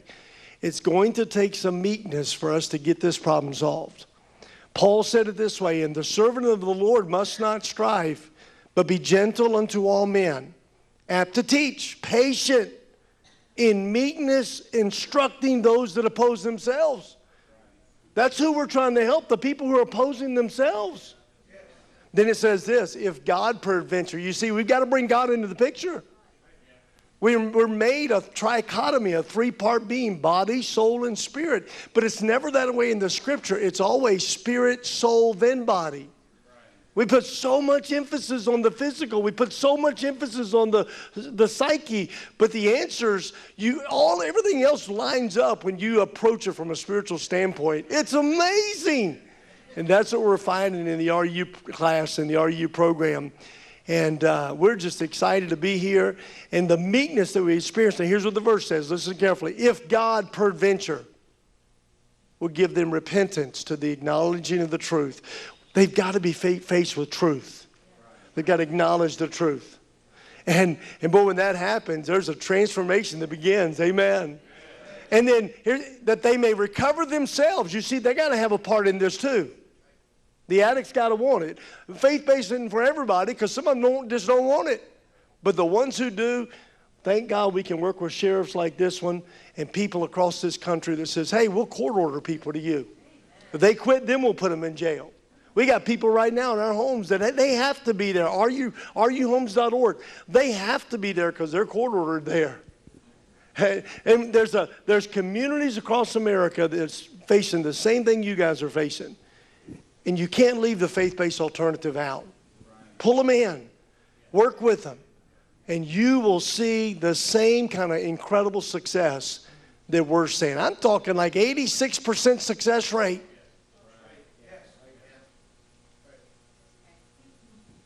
We ought to say 100 because Jesus always works. Amen. Thank you. Thank you, Ben.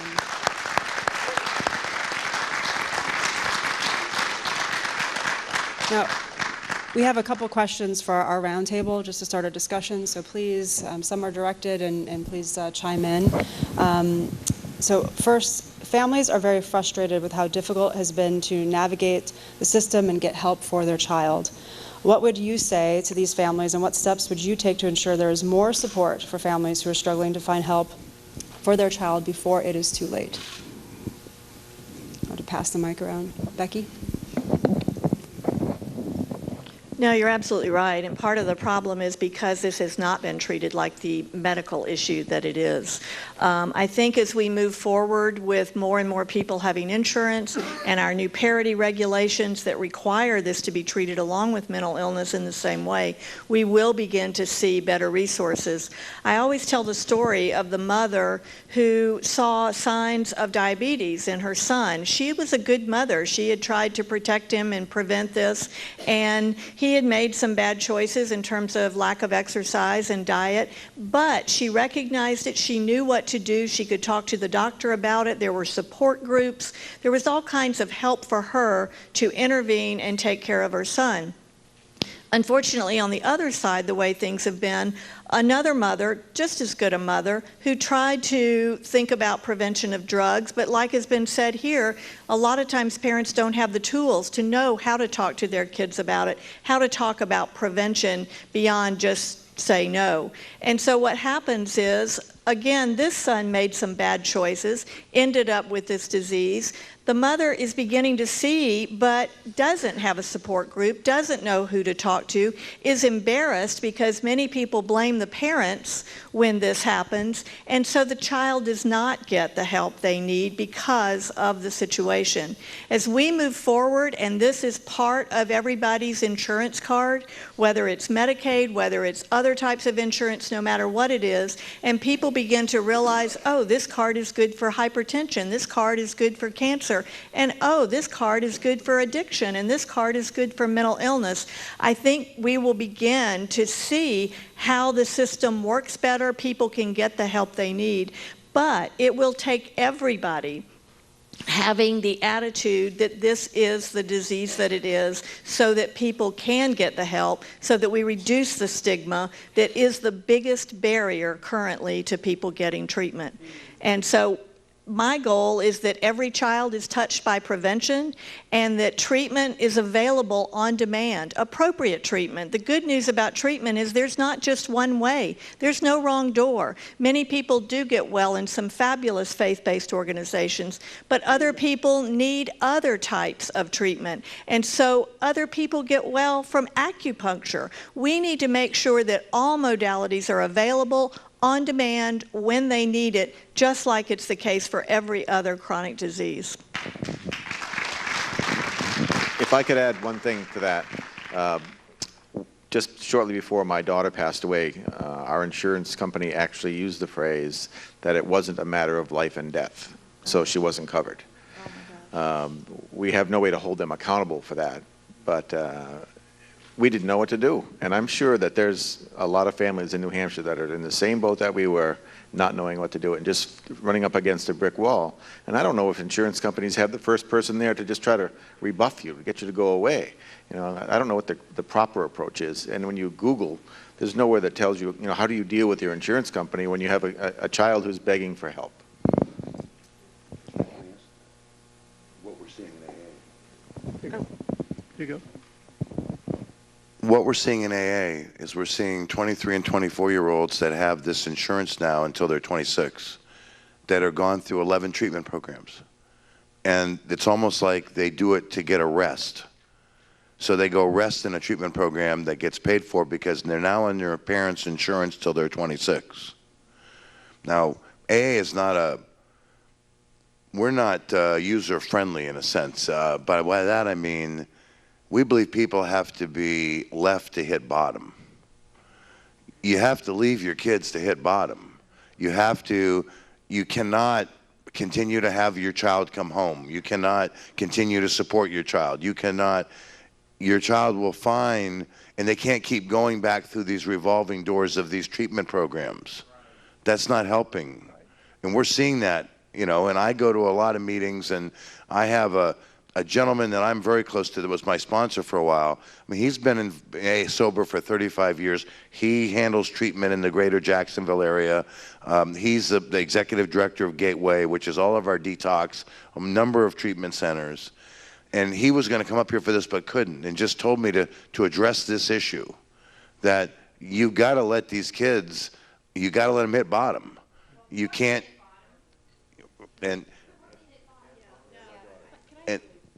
you know, you just can't keep having them. They've got to find a way to get there. So at the partnership, you know, we realize that you know, when you Google this problem, you don't get any good answers. So we've developed a lot of tools for parents on our website to help them with the difficult conversations when you find pills in your kid's room, when your child gets arrested, when you're struggling to get your child into treatment. But one of the other things we realized is that people need to talk to another human being about this. And too often, because of the stigma, they're not doing that as much as they would with another disease that would affect their child. And one of the great things about this presidential election is that people are speaking about the very personal toll that addiction has taken on their lives, and thank you for the courage to do that. And you and your fellow candidates have really done amazing work to chip away at this stigma.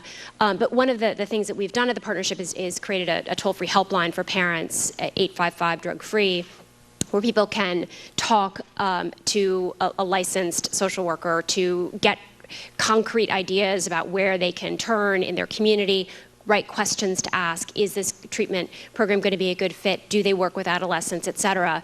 But we also have a series of parent coaches who've been there, who've walked through this. And with all due respect, we have a slightly different take on the hitting bottom. We try to help parents love their child through the problem, because, you know, I'm a mom, and when my daughters have a problem, I want to hold them in, and I want to bring them close. I don't want to push them away and have them figure this out on their own. And when a child is struggling with addiction, oftentimes that's a parent's first instinct as well. So we help them with the tools to be able to do that effectively in a scientifically proven, effective way, so that we're helping them come up with different tools and different ways to cope with this. I promised the senator I'd get him out of here. He's been here. He's got more engagements to get to. So if you could excuse him, I'd really appreciate it. We've kept him longer than expected.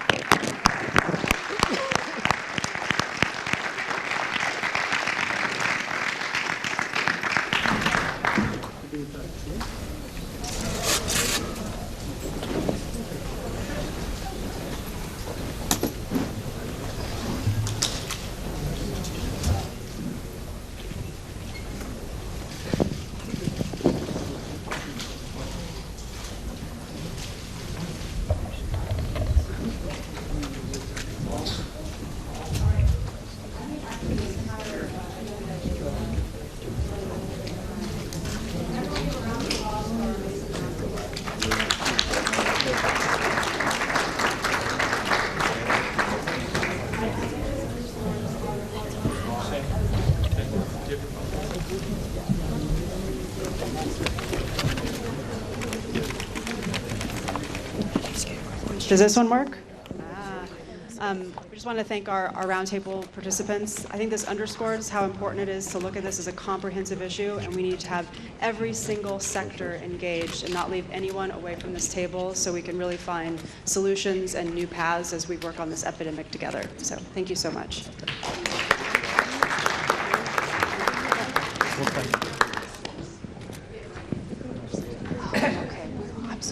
Sorry, I didn't hear you. What time did you take it? Did you take one? No, okay, yeah, one. Okay. Yeah. You're pretty good. I got it back.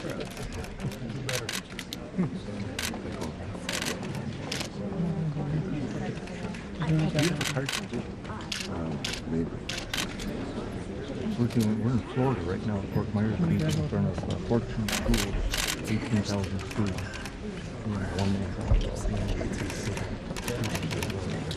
I'd be happy to speak to kids. And my job is to help. Hey, Ted. I spoke for you last night. Brentwood, so we want a photo here for. It's just big for you again. Good? Susie's done. Let's go this way. Come around this way. And okay. You're not doing any questions? We're doing a gaggle the next one.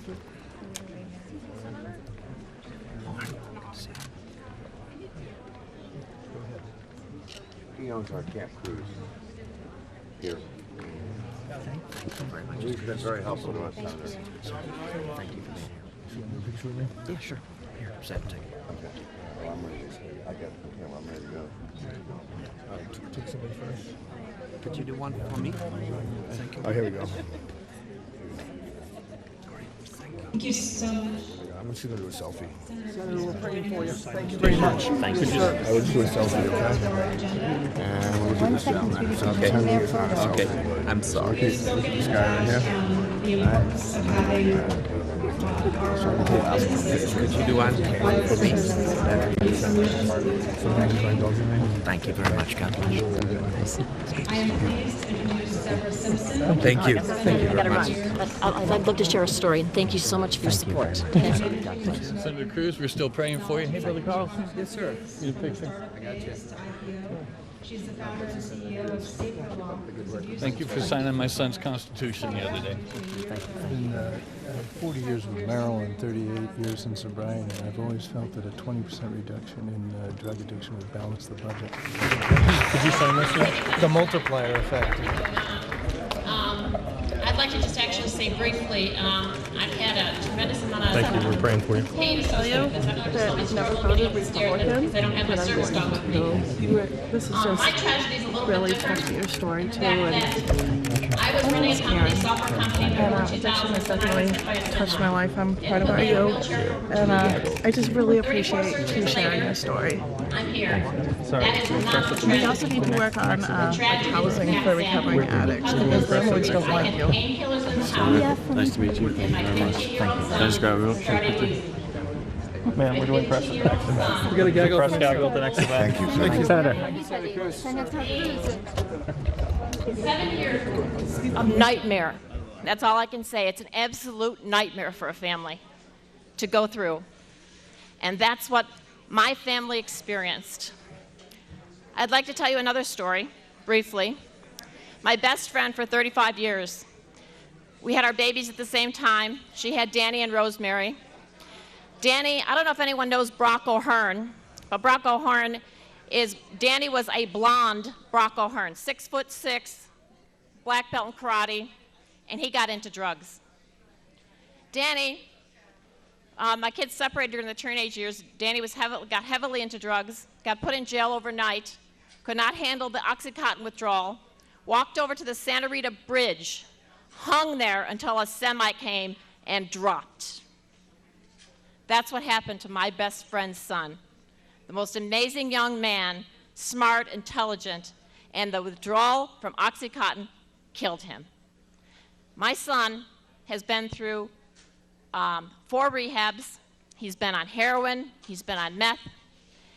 And the only thing I can say is God truly does bless us in many ways, because I found out he was on heroin, and I basically grabbed my son and went up to Oregon in the middle of nowhere.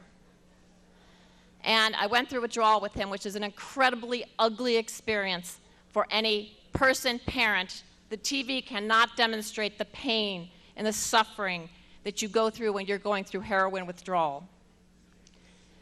2 days later, a bad batch of heroin went through Sacramento. You don't hear anything on the television. You don't hear anything on the media. That heroin was through my son's dealer. 17 of his friends dead. And we don't hear enough about it. It's a stigma. I've been told over and over again, you're just a bad parent. You just didn't know what you're doing. I'm sorry, but I've led a Christian life. My family went to church every Sunday, and it had to do with their friends and the fact that I had the pills around. And now I represent Safer Lock, and I am a chief executive officer, but I'm the volunteer. I do not get paid. I do everything, and I have a sample. It's a locking cap, saferlockrx.com.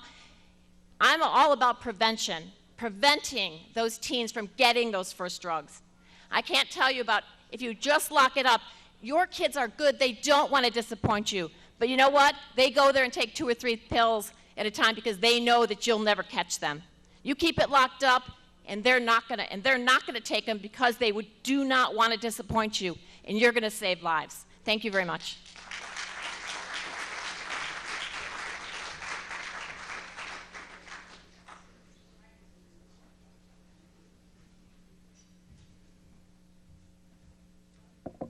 Thank you, Deborah. I hope you all take a moment to really look at this. This is an advancement that we all need to have in our homes to make sure that we are securing our prescription medications that can harm our own family members. It's a device, and it is an example of our business partners, our corporate leaders really coming together to be a part of this solution to really address this epidemic. I wanted to invite to the stage now Congressman Tom Rooney, and thank him very much for being here with us today. Congressman Rooney is here on behalf of Marco Rubio and took the time to be with us and come up from DC, and we are so grateful for your presence here today.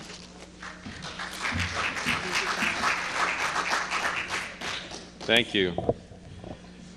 I can't believe that everybody's left, from Senator Cruz to a congressman from Okeechobee, Florida, but I'm proud to be here to represent Marco. He's an old friend of mine, and he wanted me to come speak on his behalf today. I'm the lead sponsor of a bill to try to curtail the spread of fentanyl and its reaches in this country. We have the largest, in my district, we have the largest county of fentanyl distribution in the country. So he asked me to speak on his behalf, and he was in a town hall meeting earlier today speaking about painkiller addiction, heroin, fentanyl, and the like. And basically, what Senator Rubio has laid out is a 2-track problem/solution. and I was listening to the panel here before, and a lot of it had been spoken, but really it comes down to law enforcement and then treatment.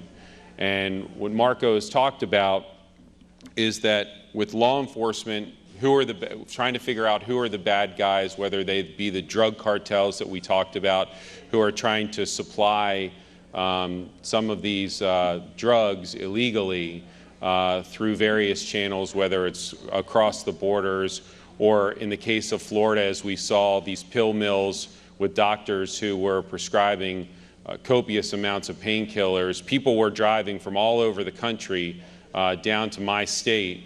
You go to these pill mills and you literally see license plates from all over the country in Canada because of how easy it was to get OxyContin and the like in Florida until we cracked down. Law enforcement, our Attorney General, and our government, our legislature went from having the top 10 pill mill distributors in the country to having none. So there is a role for government and there is a role for law enforcement in trying to figure out who the bad actors are and how to stop it. Marco's talked a little bit about this also with regard to the legalization of marijuana, differentiating between medical and recreational, and how that may come into play as far as other drugs are concerned, and why he's been probably a little tougher than most when the trend seems to be going towards legalizing recreational marijuana and what implications that could have on the things that we're talking about here today. But the other more important part, and I think one that's more personal to me, deals with the other half of this issue, and that's who the victims are. And treating people that become addicted to painkillers, heroin, and fentanyl not as criminals, but as victims, and how we're going to give them the help that they need. Again, here again is where the government has a role, and deals in large part with allowing some of the programs that have been very successful to be able to have the adequate funding that they need to be able to address this problem. I'm an appropriator, sit on a committee which basically doles out your tax dollars to programs like the ones that we've heard about all over the country. And you can't just bury your head in the sand and say, well, I'm a conservative and these things will be worked out without the help of the government. If there are men and women and children who become addicted to this problem, it affects the entire community. It's a community problem. And the community has a role in helping. I saw this recently. My son plays football. He's in 8th grade. He's a quarterback, and they won the county championship. I'll just put that plug in there. But about halfway through the season, he broke his nose, and we went to the emergency room. He's 13 years old. And I was a little bit shocked that when we were leaving there, the doctor in the ER gave us a prescription for Percocet. And she told me to give this to him, and I'd have back surgery, so I know what these things do to you or how they make you feel. And I'm just thinking to myself how easy it was for him for a broken nose. I mean, he's going to have to, deal with it and deal with some pain, but, eventually, like everybody else. I just don't remember growing up when we'd go to the emergency room for the things that we go to the emergency room for, my mom or dad giving me a painkiller that was going to alter the way that I felt and the way my brain worked. So certainly there's a lot of responsibility to go around, but I think at my level, at the federal level, and even at the state and local levels, we need to have a serious conversation, a serious look about what is considered just okay to do. Needless to say, I did not fill that. His coach showed up too. He's like, "You're not filling that prescription, are you?" I'm like, "Absolutely not. He's going to take Advil." And I know this, and this is what I wanted to just share with you, if I could briefly, is my family deals like a lot of families with addiction. And I have 6 brothers and sisters, and 3 of them have had struggles with painkillers or alcohol to the point where they don't do those things anymore, including my father. So we're like every other American family, where I have siblings that have gone in and out of rehabs, have been fighting addiction for their whole life. My one brother, who I just texted before I came on here today and asked him if it was all right if I used him as an example, and he said, it's no secret, and that's part of the recovery process. He'd been in and out of over 30 rehabs for addiction. And when I think about my children and our children, where does it start? When does that onset, when does that light go on? Is it the first Percocet that you take? Does your body say that this is something that I need to live? Or is it something that just helps with the pain for now, and then when the prescription runs out, I'll be done with it? Because if, like with so many people, it happens immediately or within that first prescription, then you're going to have to go get another prescription. And then when you can't, and if a doctor says, okay, you're done with the prescriptions, and people are addicted, what do they do then? Well, they got to go find it from somewhere else. And that's when we have, as you all know, I don't need to preach to the choir here, but that's when we get into the illegal part of it and trying to curb the bad actors, whether it be through heroin or what have you, or illegal painkiller distribution and the like. So I just worry about what is our role at the federal level in trying to change the culture of an ER doctor giving a 13-year-old a prescription of Percocet to the point where my son, who's 13, could turn into my brother in and out of rehabs 30 times. He didn't want to be in and out of those rehabs. He certainly doesn't want to be living the life that he's probably wasted over 30 years of his life because of a drink that he took when he was younger. But it came home for me to understand that it just took a certain amount of alcohol and a certain amount of painkillers for them and their body to feel like they needed it all the time. And not just something you could do casually, occasionally, and then when a prescription runs out or when the party's over, you can just stop. It's a disease. And one thing that my dad always reminds me is just because you're 45 years old doesn't mean you're out of the woods yet. He didn't really feel like it became a problem and took it over his life until he was about my age. And he'd been drinking casually well up until then. So this is an ongoing issue. We as Republicans and Democrats, as politicians, as moms and dads, have a responsibility to find out what we can do with that ER doctor, who are the bad actors. And that ER doctor wasn't doing anything illegal, but it's a cultural, it's a moral, and it's as we are in this building, a place of worship, a religious obligation that we have as Americans to try to solve the problem. And on behalf of Marco, I know that part of his new American century that he talks about is not just looking at the bad actors. Yeah, we can build the wall as big as we can, try to stop the bad things coming in from Mexico and elsewhere, but we have to help the victims and not treat them as criminals and shame them into going into the shadows in this next new American century. So I will say just two other things that we are working on at the federal level, and that deals with veterans. I'm the chairman of the Caucus for Invisible Wounds, which deals a lot with post-traumatic stress disorder and terminal brain injury. I can't tell you how many veterans come home and they have serious brain injury or other injuries and need probably help at a psychological level or medication that doesn't necessarily revolve around pain. But guess what? A lot of these people are being prescribed painkillers for mental issues. And that's why you see the rate of our veterans committing suicide higher than it's ever been in this country's history. That's a cultural problem. And that's something that needs to be addressed as we move forward as a country. And we're trying to do that on our committee. The last thing I'll just say is this, and again, I thank you all for staying and listening, and hopefully, some good comes out of it.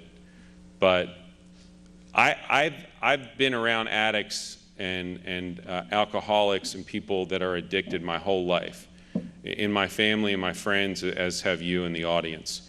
And there is one common bond. and I'm a Catholic, I know this isn't a Catholic church, but there is one common bond that I do see with a lot of people that beat their disease, and that is the recognition that there is a higher power and that there is something greater than themselves that's helping them get through their troubles. If I meet somebody that's an addict that got clean just on their own, I would say that's a very, very small minority. Most of the people, including my father, who have become clean, almost drive you crazy with not just the 12-step program, but their reliance on faith and the fact that God is leading them away from the things that they were addicted to. So all these things are important, not least of which is God. So I think that all this is important. I was glad to see and read how many presidential candidates are talking about this issue, especially in New Hampshire. I know it's hit here especially hard, but this is an issue that's not going away, and this is an issue that needs to be addressed now. And so thank you very much for letting me come and speak with you.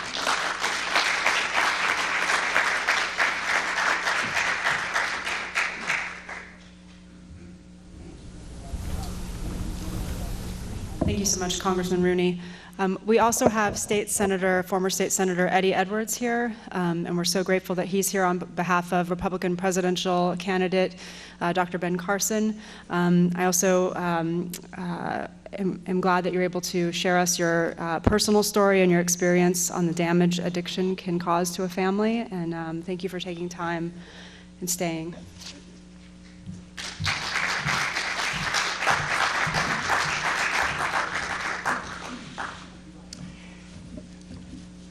Good afternoon. I just want to clarify one thing. I'm not a former state senator. I ran for state senator. I lost. I wish I were a former state senator. Had won. But it was my first election. I was 2014. It's a pleasure to be here on behalf of Dr. Ben Carson. But I am also a former police chief. I was a local police chief, and I was in charge of the state liquor enforcement division as well for the state. And as you know, New Hampshire does a very good job of selling alcohol. So, right? It's all over our highways. In fact, we're the only state that has liquor stores on the highway. So, my focus, along with Dr. Ben Carson's, is several. I've had personal addiction in my family. So from a personal standpoint and from a professional standpoint, I've seen this my entire adult life and childhood. My father died from crack cocaine. And when I was a young man growing up in Atlanta, Georgia, my father was a marijuana dealer. He drove tractor trailers for a living, but he also sold marijuana on the side. He engaged in crack cocaine usage, ultimately losing his life. My older brother, who's also into the drug arena, sold drugs, used drugs, also became a pimp, is now in prison, second time for murder. First time was for attempted murder. So my mother has a son who's a convicted murderer and a son who was a former police chief. We came from the same family, same source. And when I entered public service, I entered through the United States military. Very proudly served my country and served my state and my local community.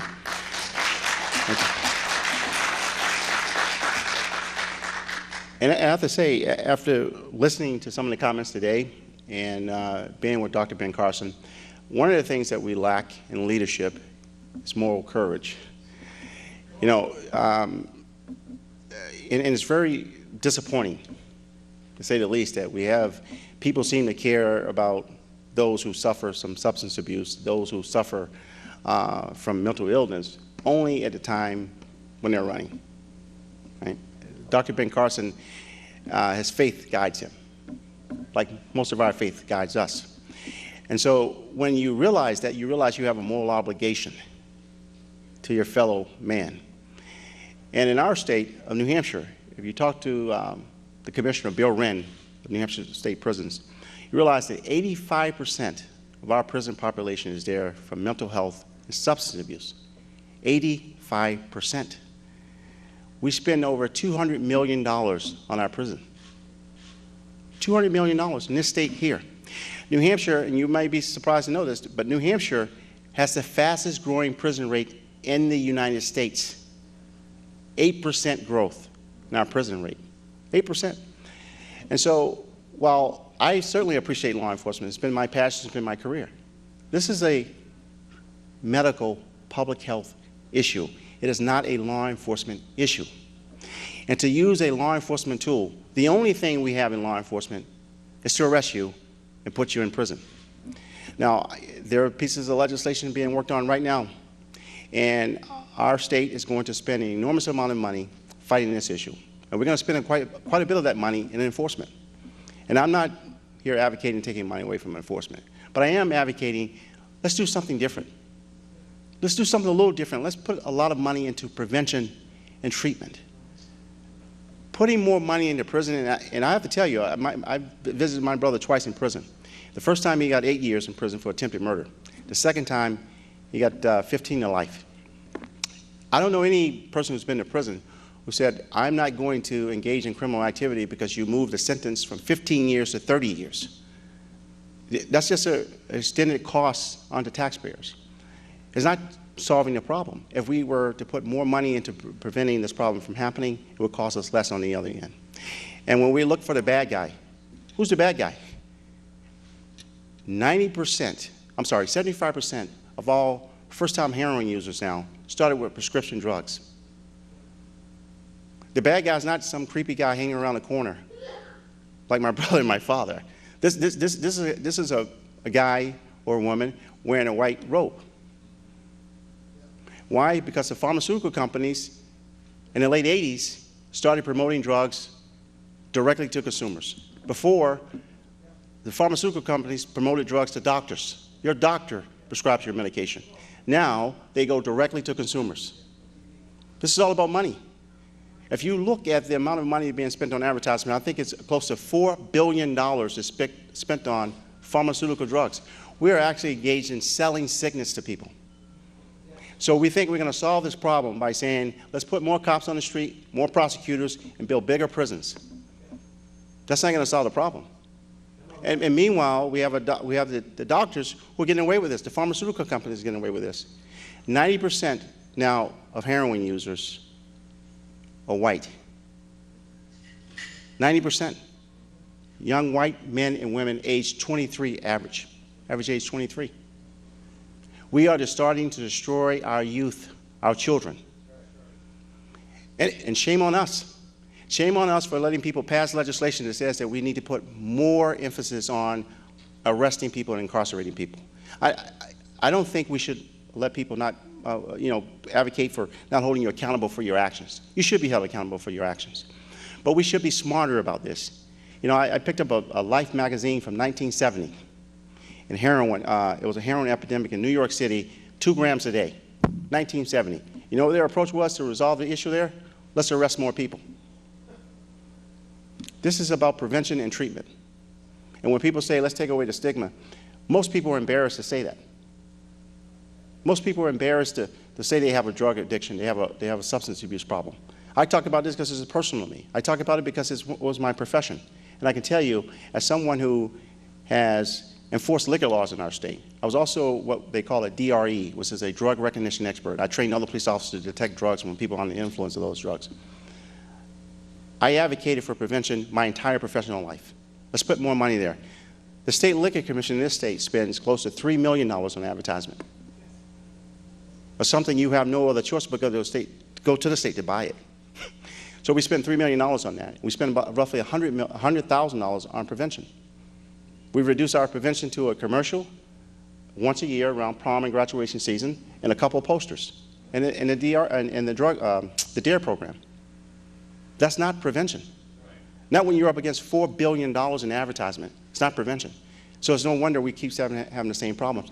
I really hope that in our state of New Hampshire, and with folks like Dr. Ben Carson, I really hope that we begin to make a difference in our country. And we can do it right here in New Hampshire because we have a citizen legislature. So you can contact your state senators, you can contact your state representatives and hold them accountable. Do something different. Spending millions of dollars on the same problem in the same way is wrong. Just in 2014, we had an epidemic because young people were overdosing on synthetic marijuana in Concord and Manchester. We had a chance to change it then, we didn't. And then in 2015, we have an epidemic of heroin. And we passed more legislation in 14, we passed more legislation in 15. In 16, let's do it differently. Thank you again for your time.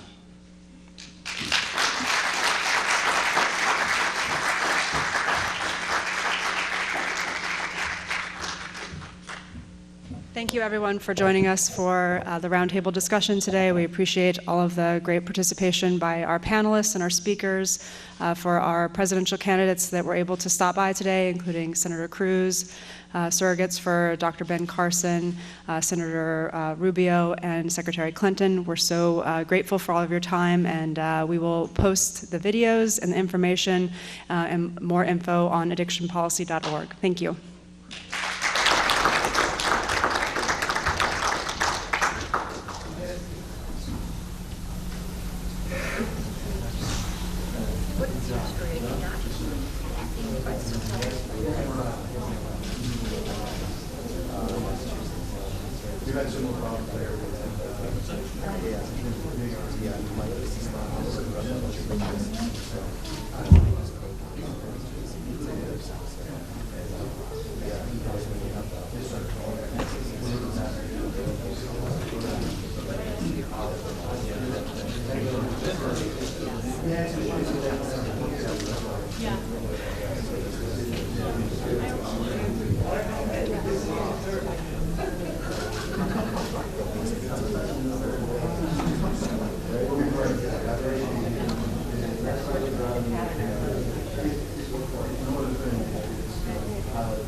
And a bit of news from the campaign trail after the Iowa caucuses. The Hill writes that the Des Moines Register is calling for a complete audit of the Democratic caucuses there after concerns by candidate Bernie Sanders. The editorial board writing, once again, the world is laughing at Iowa having a field day with jokes about missing caucus goers and coin flips. That's fine, they write. We can take ribbing over our quirky process, but what we can't stomach is even the whiff of impropriety or error. Now, Hillary Clinton beat beat Senator Sanders by 0.2% there, a margin of error the Register says would trigger recounts in other states. The results were certified by the Democratic Party Tuesday morning, and the Sanders campaign calling on the party to release the raw vote totals at each precinct, as is the Register, which endorsed Secretary Clinton. You can read more at thehill.com.